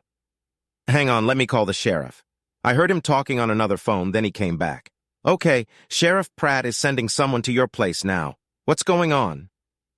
Ryan listened quietly as I told him the events of the last few days. I heard him whistle when I was done. That's cold, he said. I thought so too, I replied. Where are you now? Are you safe? Do I need to send someone to guard you? Ryan asked. I gave him my location and assured him I'd be all right. He responded when I finished. Well, this doesn't look like a federal case, at least not yet. But if you need anything, call me. You hear me, Mike? I got it. Thanks again, Ryan. We ended the call. I looked at my laptop to see the three conspirators still talking. What about the ex? Do we get rid of him too? Alan asked. No, Allison said firmly. Not yet. It would look too suspicious for two of Samantha's husbands to die so soon. Tomorrow I'll start moving the money we've been taking from him and the others to an offshore account. Then we'll see if Alvin is still useful, so I thought there are other victims. This should be interesting. You seem like you've done this before, Alan said. Allison smirked. Let's just say this isn't my first time, she replied. I watched them talk for about half an hour, then saw flashing lights outside. I smiled, knowing their plan was about to hit a roadblock. A little later, I heard a knock at the door. Sheriff's department opened up. A man's voice called out. Samantha, Allison, and Alan looked at each other confused. You'd better open the door, Allison told Samantha. Sam did as she was told and opened the door. Yes, Samantha asked. Samantha Jacobs, the deputy asked. That's me, Samantha said. Deputy Smith, this is Deputy Jones. May we come inside, please? Of course, Deputy, Samantha said. Two deputies entered the living room, one male and one female. Alan Williams? Allison Cartwright? Smith asked. The other two nodded. We're here to take you three into custody. You're under arrest. Turn around, hands behind your back. Under arrest? For what? Allison asked. Conspiracy to murder and extort, Smith said. Sam, Allison, and Alan looked at each other confused as Smith read them their rights. How? Shut up, Alan, Allison hissed. Say nothing. To no one, got it? Your husband must have planted some bugs in the house, Alan told Samantha. Did you know about that? No, I didn't, Samantha said. Shut up, both of you, Allison ordered. Say nothing. When we get to the county jail, I'll arrange for our lawyer. You have the right to remain silent, so use it. The deputies finished their work and led the three conspirators out of my house. The video ended when the door closed. I picked up my phone and made my second call this time to Alice Hawkins, my lawyer. What's going on, Mike? Why are you calling me after hours? Alice asked. I just wanted to let you know Sam and her two partners have been arrested, I said. Arrested? For what? Conspiracy to murder and extort. I have their plan on video, I told Alice. Oh my God, Alice exclaimed. Can you send me a copy of that video? Already on it, I said, as I prepared to email the video. Well, this will help when I go to see Judge Banks about the restraining order, Alice said. Would that be Judge Kenneth Banks? I asked. Yes. Why? Do you know him? I helped him about 10 years ago, I explained. Helped was a term we used in the task force for aiding targeted husbands. Before he became a judge, I added. Couldn't that be a problem? Have you done anything for him since then? Alice asked. No, I said. When it shouldn't be an issue, he may not even remember your name, Alice said. Maybe, but I doubt he forgot what I did. Well, don't worry about it. If he asks, I'll tell him. Otherwise, we won't mention it, she said. When do you go before him? I asked Alice. Tomorrow afternoon, 1 o'clock. I also have a motion to unfreeze your accounts and a demand that Samantha return at least 35% of what she took. I'll argue those in front of Judge Banks. Hopefully with Samantha in custody, I'll have good news for you by this time tomorrow. I look forward to that, I said. As do I. Get a good night's sleep, Mike. I'll talk to you tomorrow, I said, ending the call. It was time for my third call of the evening, this one to Wilson Langley, who was Samantha's boss and also the boss of Allison and Alan. I had Wilson's personal cell number because I had helped get him as a client. I had only called him on this number once before after he signed the contract with ISS. Langley, the older man answered quickly. Mr. Langley, this is Mike Jacobs from ISS. How are you tonight, sir? I'm having a nice steak dinner with friends, he replied. I could hear the buzz of conversation in the background like he was at the country club where my father often ate. Why are you calling Mr. Jacobs? Is there an issue with the security at my office? No problem with your office, Mr. Langley, but there is a problem with 3 of your employees. Oh, what kind of problem? A legal one. They've been arrested, I said. They're on their way to the county jail right now. What? Langley hissed. I could tell he was covering the phone to speak to his guests. Then he continued. Hold on, let me find a quieter spot. I heard him move away from the table, and then he came back on the line. What's going on, Mr. Jacobs? My wife, Samantha, your executive assistant, has filed for divorce from me, I explained. Yes, I know about that. I have video of her, Alan Williams, and Allison Cartwright planning to kill me. I also have evidence of them trying to blackmail me, I told him calmly. Because of our business relationship, I thought you should know. Damn, he swore. You have proof of this? Yes, sir. I have video from my own home. I believe there's more to it, and I'm investigating. Are you accusing me or my firm of any crimes? Langley asked quietly. I have no evidence against you or your firm, Mr. Langley. Not at this time, but all 3 accused work for you, I said. Yes, they do, at least for now, but everyone gets a chance to defend themselves, Mr. Jacobs. They'll have their day in court, and if your claims are true, I'll fire them. Does that work for you? He asked. Yes, that works, Mr. Langley, I replied. Good. And? Thank you for informing me, Mr. Jacobs. You're welcome, I said, ending the call. There was one more call to make. I looked at the information Terry had given me about Alan Williams and made my next move. I dialed the New York number for Alan and Rhonda Williams, hoping Alan's wife would answer. A woman picked up after 2 rings. "Williams' residence," she said. "May I speak with Rhonda Williams, please?" I asked. "This is Rhonda," the woman replied. "Mrs. Williams, my name is Mike Jacobs. I have some bad news about your husband, Alan." I heard her sigh before speaking. "What has my husband done now?" she asked quietly. "Your husband has been cheating on you with my wife," I told her. "You have proof of this?" "I have video of them together." "Damn him," Rhonda hissed. "I told him if this happened again, we were through." "There's more, Mrs. Williams," I said.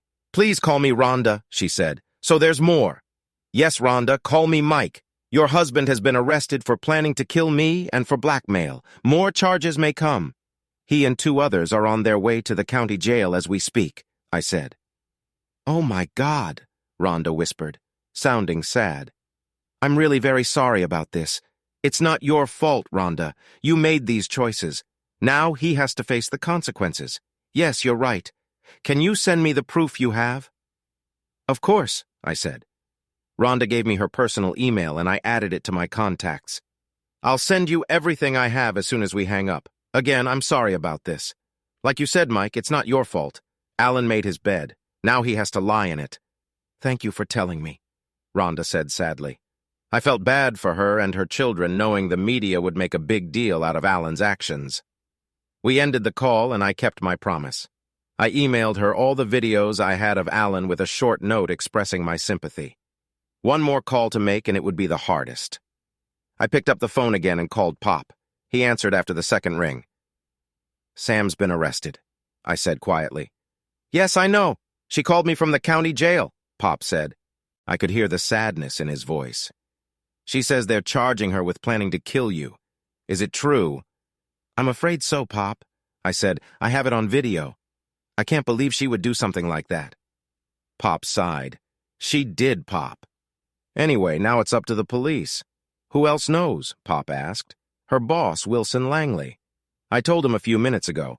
I also spoke to Alan Williams' wife in New York and my lawyer. You know this is going to make news headlines," Pop said. "Probably," I said. "Things like this usually do." Pop chuckled at that. "We'll get through it," Pop finally said. "Thanks for telling me." "You're welcome," I replied.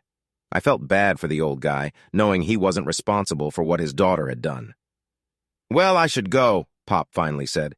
"Let me know if you hear anything." "All right, Pop. Have a good evening." "Give my best to Mom," I said before hanging up.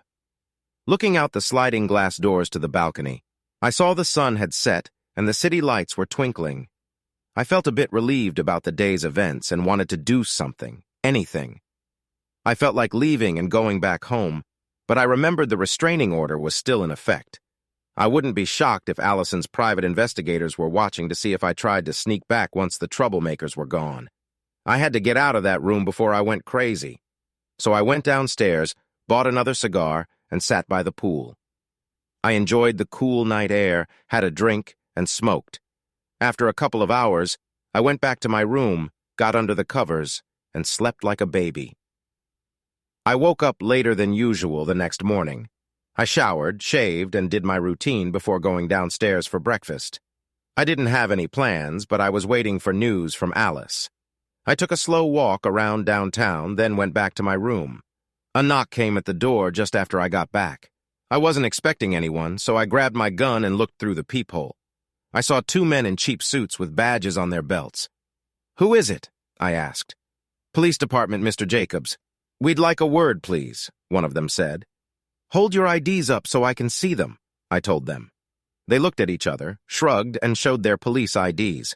They were Detectives Johnson and Caraway. I had met Johnson a few years back at a fundraiser for officers killed in the line of duty. I knew of Caraway, but hadn't met him before. I decided they were legit and put my gun away. "Just a moment," I said. I opened the door a bit and checked the hall, then let them in. "Just so you know, there's a loaded weapon in the room," I told them. "It's safe." "We figured as much, Mr. Jacobs," one detective said. "We know you're a former federal agent and have a permit to carry. We just have a few questions about your wife and some of her friends." "All right, come on in. Want some coffee?" "Sure. Black, please," Detective Johnson said. Caraway agreed, so I poured them each a cup. They took a sip and grimaced. "This is coffee," Caraway asked. "That's what the package says," I replied. "Tastes fine to me." "Yeah, you're a former vet, all right," Johnson said with a smile. I invited them to sit, and I sat on the bed. "So what can I do for you?" I asked.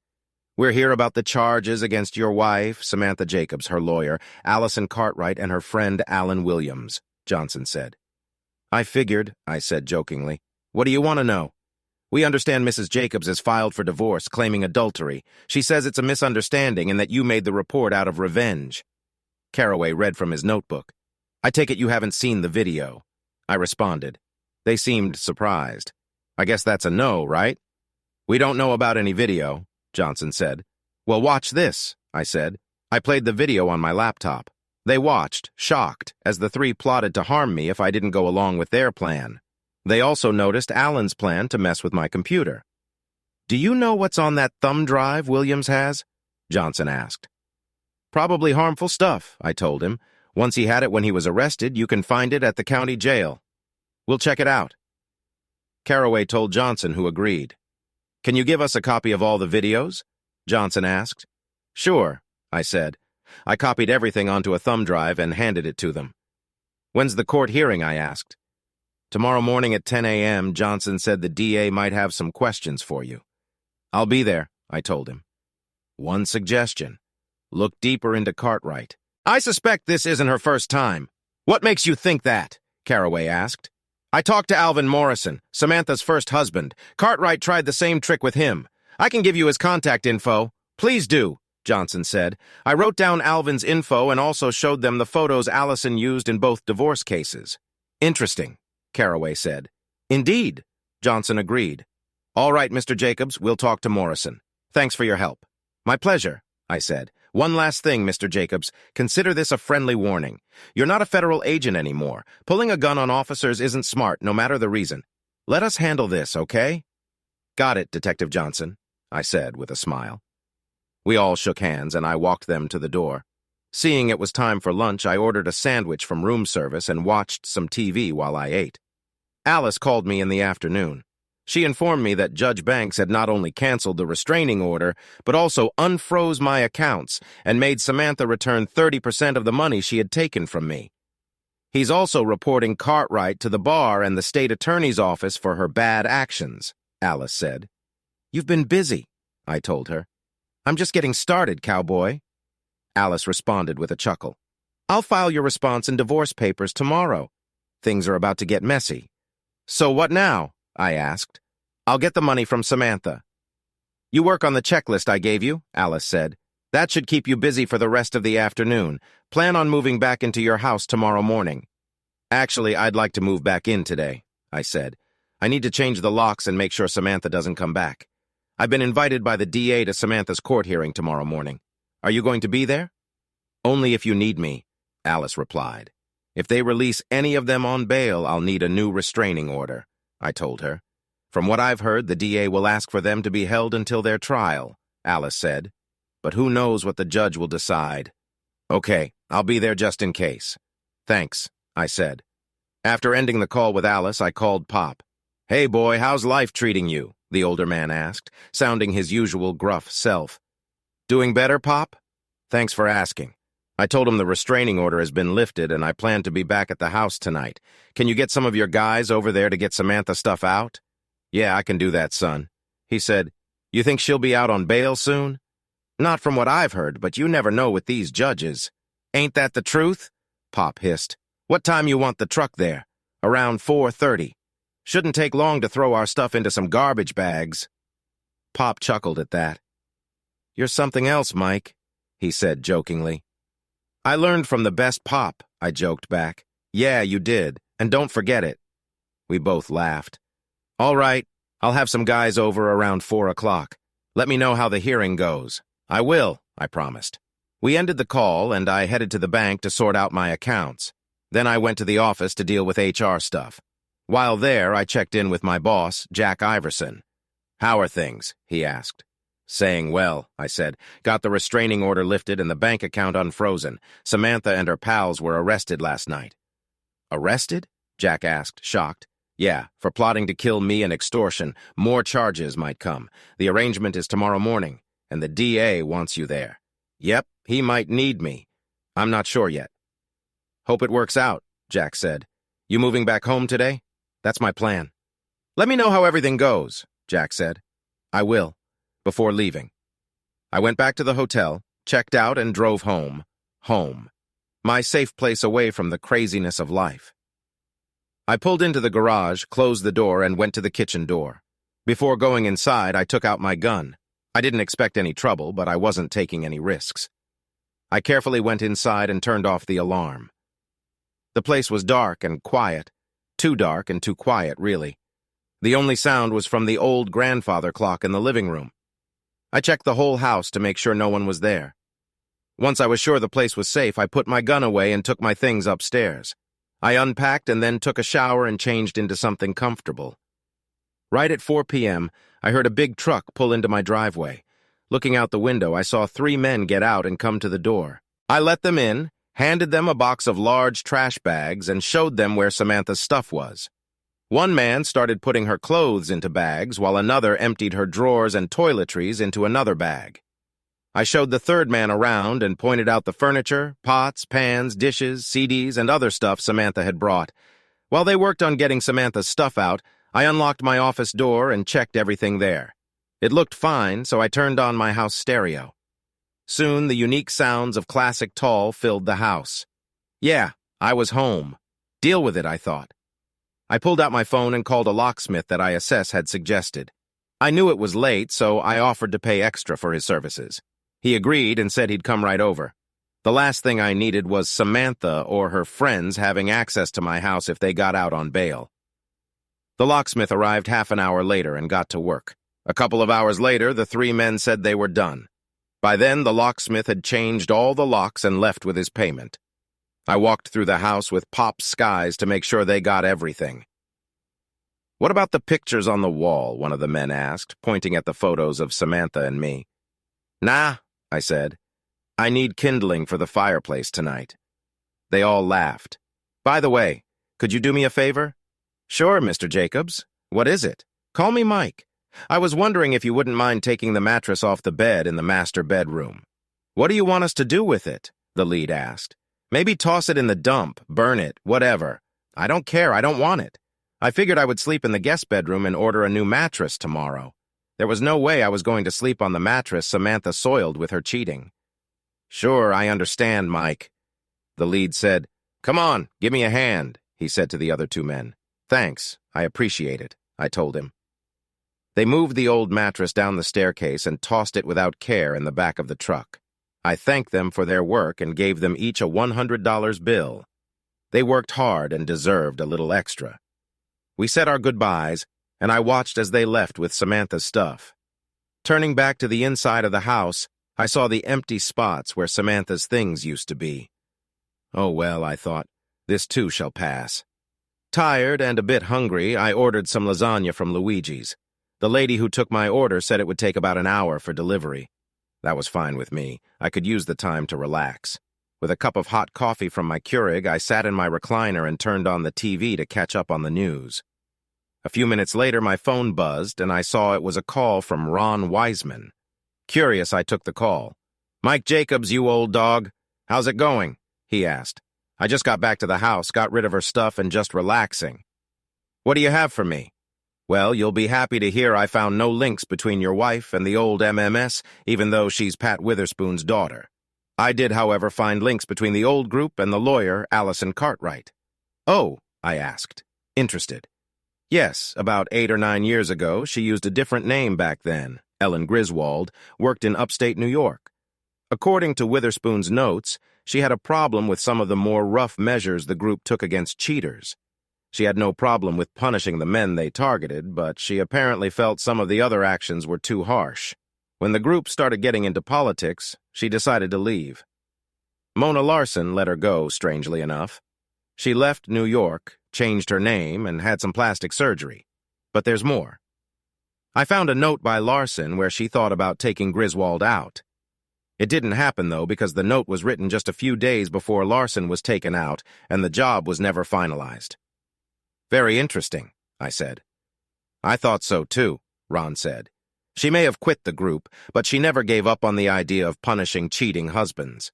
For the last 8 years, she's been with Hempstead, handling divorce cases. So far, she's only represented women. I'm diving deep into those cases, but it seems that nearly 90% of them involved cheating.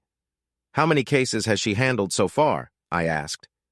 On average, she's taken on about 80 cases a year. Do the math. 80 cases a year for 8 years. That's 640 cases, Ron said. More or less, there's more.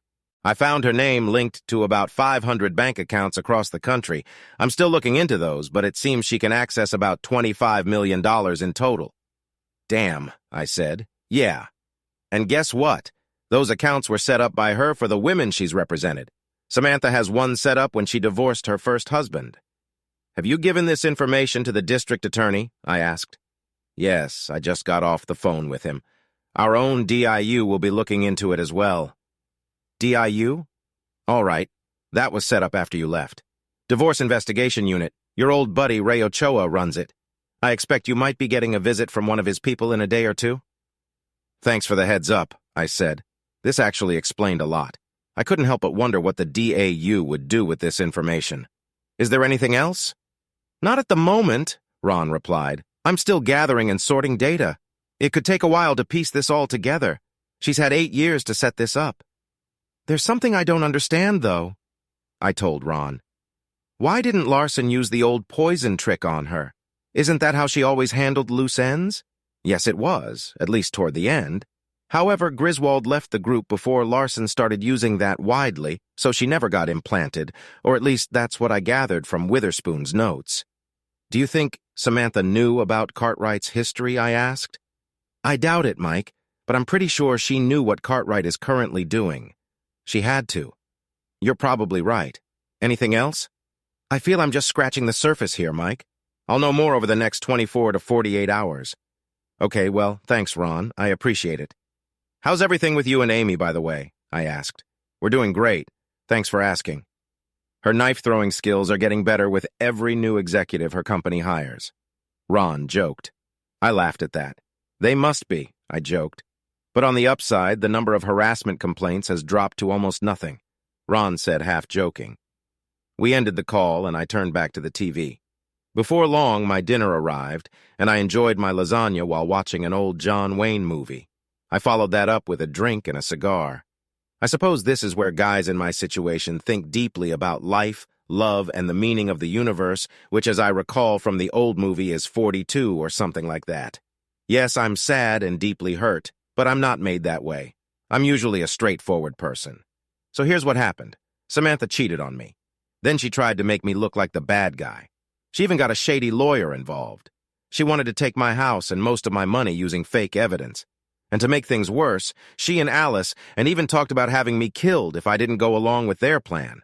I found out she had done this to another guy before. She probably thought she could do it again, but she messed up this time. I really hate losing arguments. Maybe I should have checked her background before we got married, but when you're in love, you don't think about those things. Yes, I was in love with Samantha once. I trusted her a lot, maybe too much, but that's in the past now. Samantha made a big mistake. Now she has to face the consequences. I remember telling Allison that they had declared war. The first part of my counterattack is done. The restraining order on me is lifted. My bank accounts are free, and I'm back in my house. Samantha is in jail now. I will do everything I can to keep her there, along with the others who helped her. Tomorrow is phase 2 of my plan. I will be at her court hearing. If the district attorney needs me to speak, I will tell the court everything I know. After finishing my cigar, I went upstairs, got undressed, and crawled into bed in the guest room. It felt good to be home, even if it was in the guest room. The house felt empty without Samantha, but I put that thought away. I had to treat this like an important job, putting my emotions aside. Tomorrow is another day, and from now on, I will be in control. I don't like to lose an argument. The next morning, I got up, got ready, and had some coffee before heading to the courthouse. I wanted to see the 3 people when they came into the courtroom. I was surprised to see Alice, my lawyer, there. "How are you holding up, Mike?" she asked. "Better now that I'm back in my own house. That's good to hear." "I wanted to be here to support you," Alice said. "Thank you," I said with a smile. The double doors opened, and a line of people in orange jumpsuits walked in. Alice and Samantha and Alan were among them, and they didn't look happy. Tough luck, I thought. Samantha looked tired, and Alice didn't look much better. "All rise," the large guard commanded. We stood up as Judge Wilfred T. Stone entered the courtroom. He nodded and sat down, signaling the guard. "Be seated," he ordered. Judge Stone started at one end of the line. He was tough on the people in orange. It seemed like he never granted bail. Before he reached Samantha and her friends, a well-dressed man and a woman I hadn't seen in years entered the courtroom and went to talk with the district attorney. I knew the man, U.S. Attorney Ronald Sharp. I had worked with him in the past. The woman was Julie Bascom, who worked at the Denver office of a special task force when I was on active duty. She was a smart and capable person. Julie walked over to me with a smile, and I couldn't help but smile back.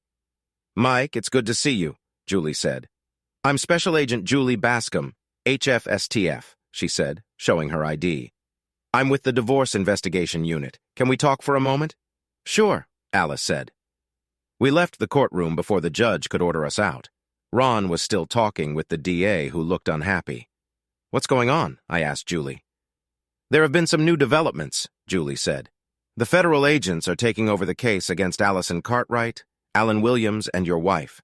"So this is a task force issue now?" I asked. "Not entirely," Julie said. "The FBI and some other agencies are involved. But we also have a role in it. I talked to Ron Wiseman earlier, and he said there was nothing for the task force." "What changed?" I asked, confused. "He found some troubling things after you spoke. He gave them to us, and we found more. You can guess what happened next. It turns out Allison was running a small version of an old scam, and Samantha was helping her." "Wow. What was Williams's role?" I asked. "He mostly arranged for the people to do the dirty work," Julie said. "So what happens now?" Alice asked. "Federal marshals are ready to take all three of them into custody. They will be taken to D.C. while a federal grand jury looks at the charges," Julie said. "What are they being charged with?" I asked. "There are a lot of serious charges. Racketeering, extortion, money laundering, several conspiracy charges, including planning to murder you. But the biggest charge is murder. It seems Allison had some uncooperative people killed," Julie explained. "And from what we can tell, Samantha knew everything about it. Overall, it's a pretty messy case." "What about Williams?" I asked. "The evidence shows he set up the accidents that killed 2 men," Julie said. "And it looks like there's a third death linked to Williams. The U.S. Attorney is pushing for the death penalty for all 3.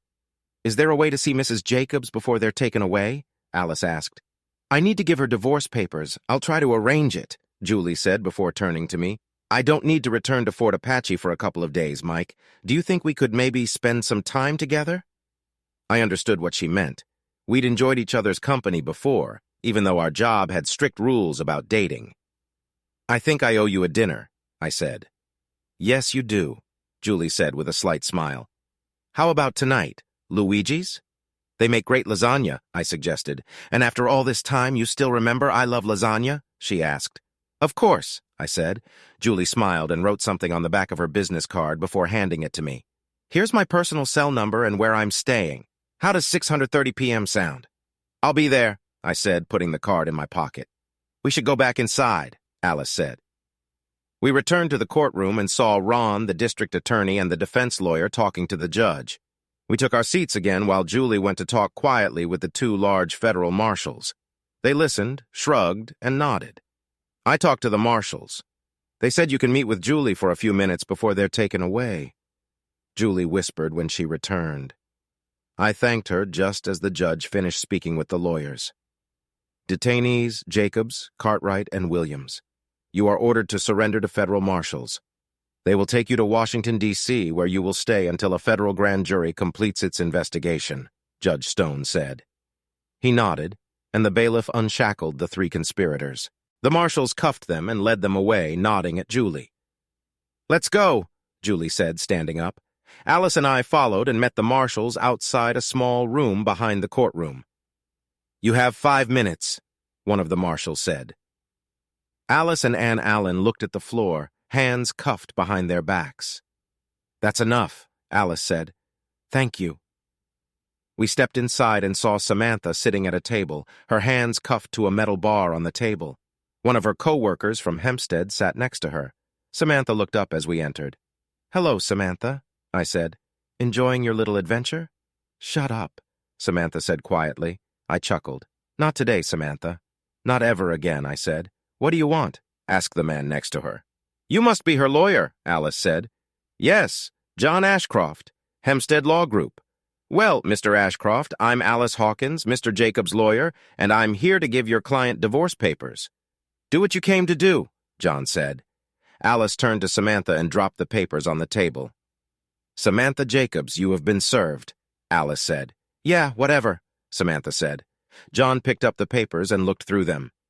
"This is my client's response to the false and unfair petition your client served on him. It was based on lies by an unethical lawyer now facing multiple charges, including extortion and conspiracy to commit murder. I have asked the court to reject her petition. Your client should sign the papers now. Everything follows the prenup she signed before the marriage. She also needs to return money she stole from the joint account. Here's a copy of the order asking for the money back if you haven't seen it already." With that, she dropped another paper on the table, which John picked up and read. "Mrs. Jacobs gave me power of attorney over her affairs, so I will handle this quickly, Miss Hawkins. Is there anything else?" "Yes," I said, looking at Samantha. "Why, Sam? What happened?" Samantha looked at me, almost unrecognizable from the woman I married. She shrugged. "Because I could," she said. "So what? So what? Is that all you have to say after all the years we were together?"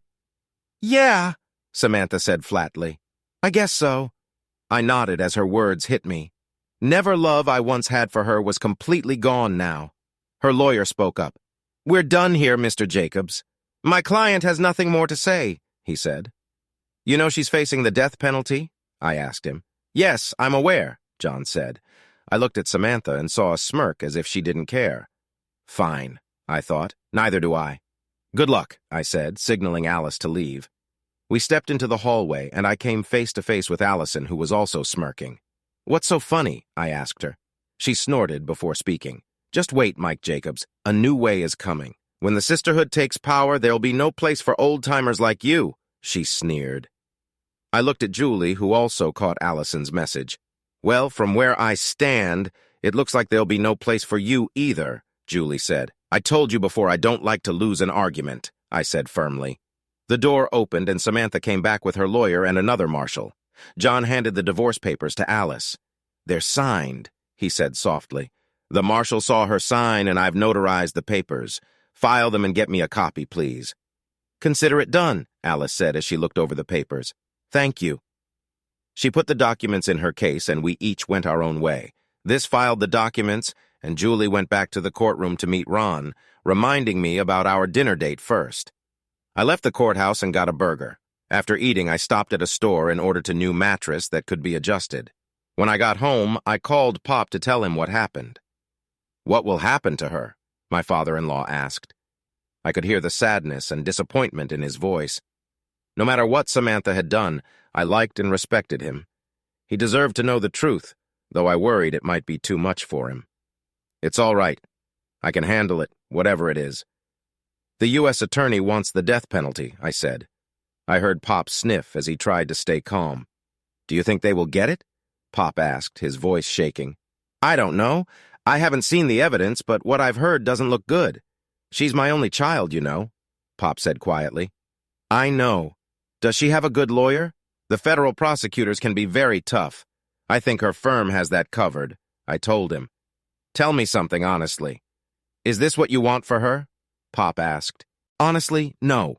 I want her out of my life and I want her to pay for what she did, but I don't want her dead. Thank you for that, son." Pop said, "What are you going to do?" "I plan to move on, Pop. I'll likely be called to testify. Of course, I'll tell the truth and let the jury decide. From what I've seen, Samantha has a lot to answer for." "I understand," Pop said. We talked for a bit, and the call ended on a somewhat happier note. After that, I called Luigi's and got us a table for two for that night. I wasn't sure what to expect from my date with Julie. We had met years ago when I was a federal agent. Still, nothing came of it then because of the job. I wondered what it would be like to spend more time with her now. I reached Julie's hotel and called her to say I had arrived and was coming to her room. I was speechless when she opened the door. Julie's long, wavy hair fell over her bare shoulders. She wore a short black dress that fit her nicely. This was the first time I had seen her in something other than a dark suit, and I was stunned by her beauty. "Cat got your tongue, Mike?" Julie asked with a playful smile. "You're absolutely stunning," I stammered, feeling like a teenager on his first date. "Thank you," Julie replied, "and I must say you look quite sharp yourself." I offered her my right arm, needing my left for my cane. She took it, and we walked to my car. Like a true gentleman, I opened the car door for her. "This is a very nice car, Mike," Julie said when I got in. "Thank you. It's one of the perks of being an executive. Wait until you hear the sound system." "You still like Jethro Tull?" Julie asked. "You even have to ask," I responded. "Listen to this." I started the system, and the sounds of Thick as a Brick filled the car. It's one of my all-time favorites. I knew Julie liked Tull, too. At least she did the last time we talked. So where the hell was Biggles when I once worked with someone like that, and it made me really angry. I laughed a bit at that. "I understand. So what's this DIU thing about? I don't remember anything like that when I was in the service." "Divorce Investigation Unit," Julie explained. "It's pretty new, made after the President Pierce incident. We check out serious claims of abuse and cheating to see if there's any link to MMS or similar groups." "Must keep you really busy," I said. "Sadly, it does, more than I'd like," Julie said with a sigh. "I'm curious how many of your cases turn out to be true?" Julie finished for me. "Not many, about 2%, but that's still more than we'd like." "Your case was really interesting." "Oh? How so?" "There were no usual signs, but your soon-to-be ex-wife is the daughter of the most infamous MMS agent, and her lawyer was part of that group. That got our attention fast. I can't say much more because it's with a federal grand jury now, but Wiseman and his team found a lot. It looks bad for all three of them. Your guy Torres also found important stuff. I'm glad he could help. Have his findings been given to the right people?" "Yes, they have. He's been told not to share everything he knows. It's a matter of national security, so please don't be too hard on him." "I won't. Terry is good. I trust him. Thanks for the heads up." "You're welcome," Julie said. "So what's this talk about a new way in sisterhood? I heard about it from Allison and Samantha earlier." "You picked up on that," Julie responded. "After MMS's old structure fell, the group changed. It went global and became more extreme. They even murdered a county commissioner in Texas recently as part of an experiment." "Damn," I shuddered. "We're not sure if those are new names for the group or just terms they use. Could be both. They're much more dangerous now than when you were in the service. You need to be very careful. Careful is my middle name," I joked, making her laugh. Just then, our food arrived. We both ordered Luigi's special lasagna, dripping with cheese and full of meat and mushrooms. We both dug in using our breadsticks to mop up the extra sauce.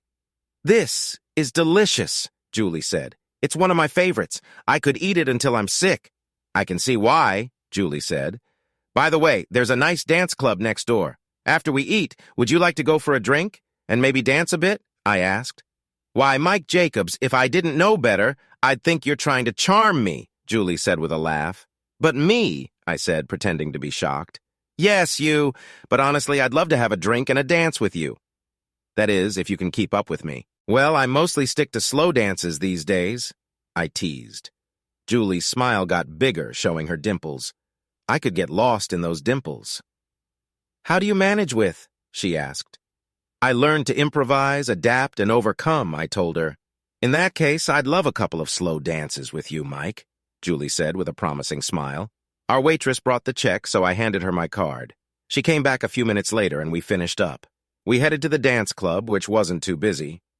Julie drew a lot of attention when we walked in.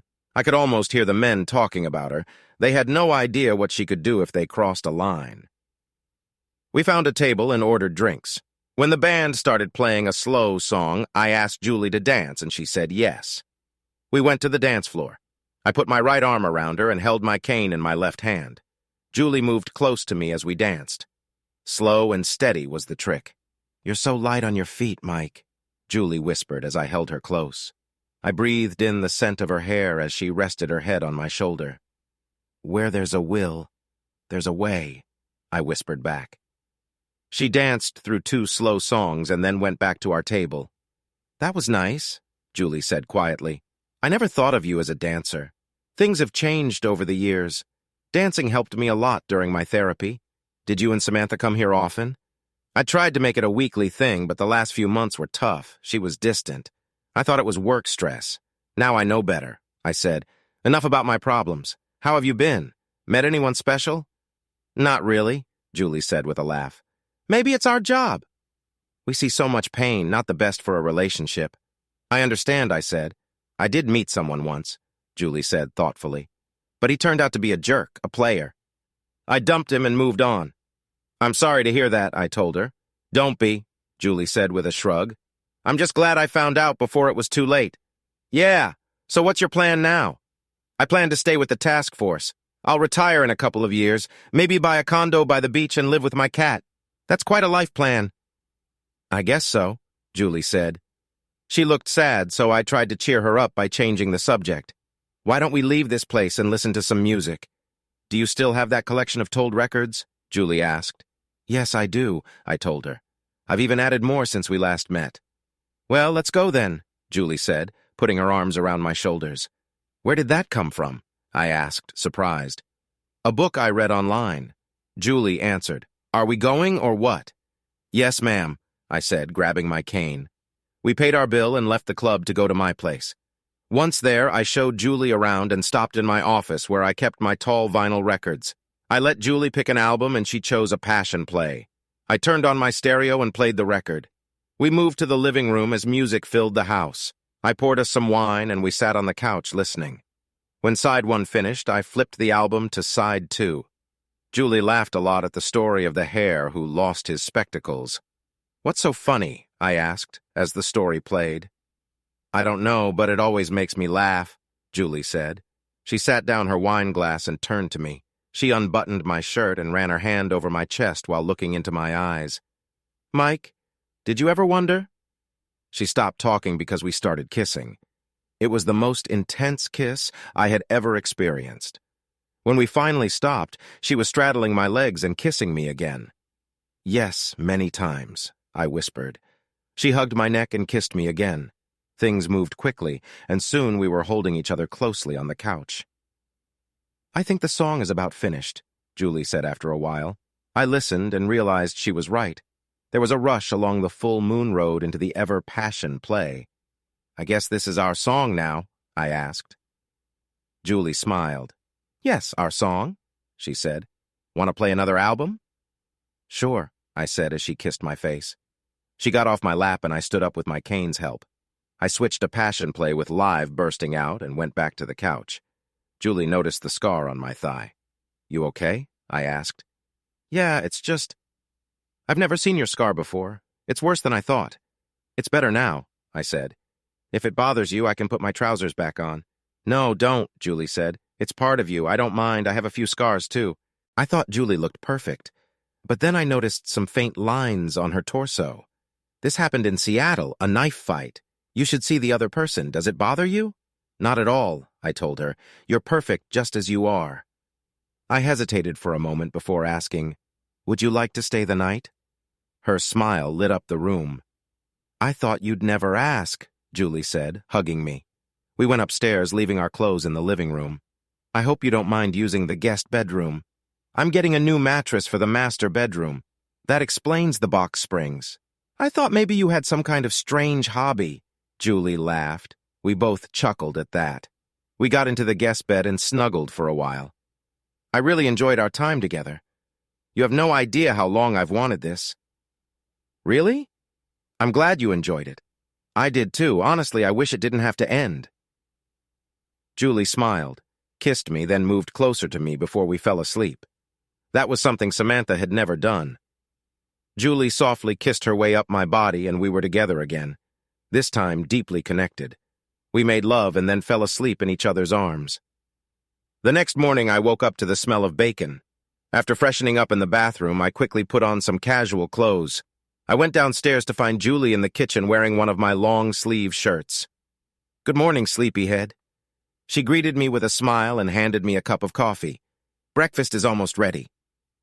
You're spoiling me, you know that? I said after giving her a kiss. Isn't that the idea? She replied with a grin. She then brought 2 plates with eggs, bacon, and toast, handing me one and placing the other in front of her. "This is delicious," I said after tasting the eggs. "Thank you," Julie replied, "though eggs are hard to mess up." "Maybe," I said, "or maybe it's special because you made it." "Thanks for last night," Julie said with a hint of sadness. "I really needed that." "I think we both did," I agreed. "That was the best night I've had in a very long time. I wished it would never end. But I know you have work to do, I get it." "Yes, work's calling, but Fort Apache isn't that far. We have weekends, and I'll be retiring in a couple of years. We'll have time to get to know each other better. What do you think?" "I'd love that," I said. "I felt a connection last night that I haven't felt in a long time. I want to make sure this isn't just a passing moment." "I feel the same," Julie said. "For what it's worth, I don't usually stay over like last night. But I've liked you for a long time, and I've liked you too. Is there something you want to say? I don't want to be your rebound relationship, Mike. You're just starting your divorce. It's a tough journey. Trust me, I've seen how rough it can be. But I'll be here for you whenever you need." "Thank you for that," I said, trying to sound neutral. "Let's take it slow and easy. I'll come and spend weekends with you if you want. If you need to talk, call me anytime. There's no rush, and just so you know, I don't have a boyfriend anywhere else." I thought about what Julie said for a moment before responding. "All right," I said. "You're welcome here anytime, and I definitely want to see you on the weekends. You know I might have to work some weekends, right?" "Oh, yes, I know that." "No worries," I chuckled. "I won't forget," she said. "But I need to get dressed. I have a meeting with the U.S. attorney later, and I don't think he'd like me showing up like this," Julie added, pointing to the shirt. I smiled. "I like seeing you dressed like that." I laughed, making Julie smile. "You're naughty," Julie teased. "Yes, I am," I joked back. We hugged and kissed for a bit before Julie got dressed and went upstairs. I watched her go with a smile, then cleared the table and did the dishes. Julie came back downstairs later, dressed and ready to go back to her hotel. I grabbed my keys and we drove there. When we arrived, she gave me a long kiss. "What do you want for dinner tonight?" I asked. "Surprise me," Julie said with a smile. "I have to fly back to Fort Apache tomorrow. Think you can handle one more night with me?" "I think I can manage, but I'll have to tell my other girlfriends that I have a date," I joked. "Yeah, right," she said, playfully smacking my arm. "I'll call when I'm done, okay?" "Sounds good." "By the way, you should have this," I said, handing Julie a key to the house and a card with the security code. "This is the code for the alarm. Enter it within a minute of opening the door." "Thanks for that," Julie said, taking the card. She gave me another kiss, then got out of the car and went into the hotel. I waited until she was inside, then drove to the office. "Hey, are we going casual today and no one told me?" Jack asked when I walked in. I laughed. "I guess you could say that." "Everything's going well," I replied. "Good to hear. Have you seen Terry? I need to talk to him." "I haven't, but he's around somewhere." Jack said, "I'll call him then." "No big deal. How did the arrangement go?" "Better than expected. Samantha and her friends are now in federal custody heading to Washington. They're being investigated by a federal grand jury." "Interesting," Jack said. "So are you back for good now?" "I think so. I do have a date tonight, though." "A date? That was quick. Who is she?" "Her name is Julie Bascom. We served together. She's retiring soon." "Well, enjoy your date. Don't do anything I wouldn't do," Jack joked. I laughed again. "Yeah, right," I said before heading to my office. When I arrived, I called Terry. "Hey, boss, I was just about to come see you." "Is everything okay?" I asked. "Yeah, I just finished my final report. I'm eager to see it. I'll be there in 5 minutes," Terry said before hanging up. After his word, Terry came into my office 4 minutes later with a thick folder which he handed to me. "Wow, you've been busy," I said, feeling the weight of the folder. "Did you give a copy to the feds and Miss Hawkins?" "Yes," Terry replied. "Special Agent Bascom was very happy to get it. You already know most of what's in here. I have a full file on that Williams guy and on Morrison's divorce from Samantha. It's not a pretty story." "Did you send a copy to Williams's wife in New York?" I asked. But I will if you want. Please do. Consider it done. Anything on the photos?" "Yeah, I talked to my photo expert. He thinks those are printouts from digital images that have been edited. He can't say much more without seeing the original files." "That makes sense," I said. "Anyway, it's all in there. Everything I found in a couple of days. Hope it helps." Yes, it does, Terry. Great job. Thanks a lot. I owe you. My pleasure, boss, Terry said with a smile. I need to get back to work. Let me know if you need anything else. Will do, Terry, I said. We shook hands and I watched him leave the office. I spent the next couple of hours going through the folder Terry gave me and wondered if I ever really knew Samantha. I finally closed the folder and tossed it on my desk. It was all in the hands of the grand jury now. I caught up on my other work and noticed it was lunchtime, so I went out to grab a sandwich. While I was out, I thought about the dinner I would have with Julie.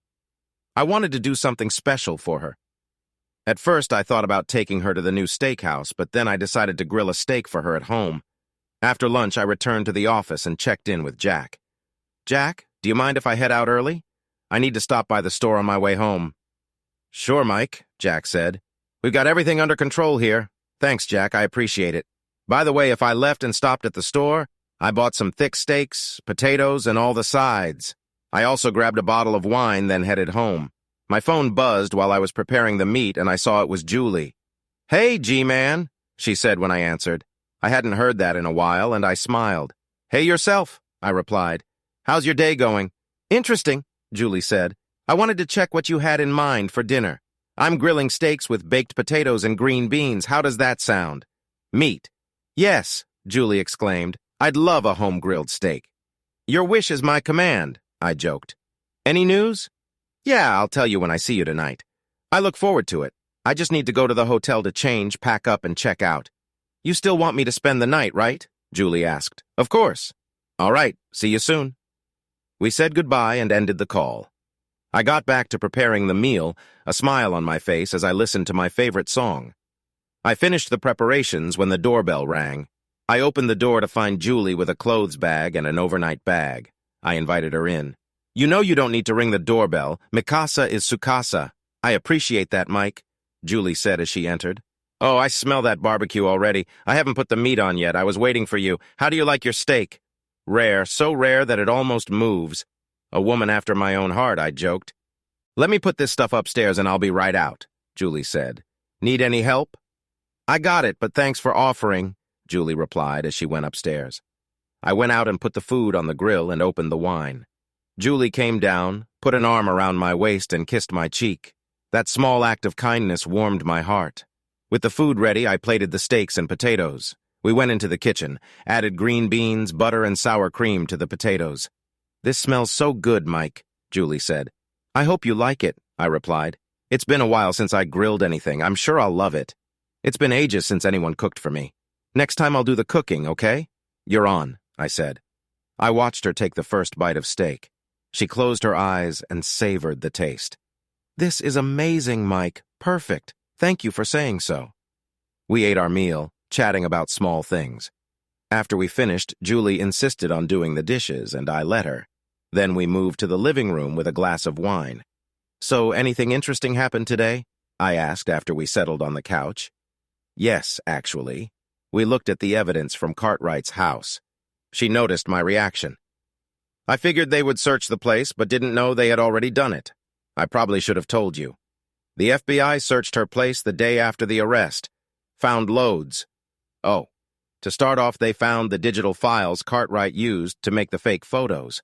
Believe it or not, she used the same set of pictures against hundreds of men over the years. Wow, I said. Yeah, it's crazy.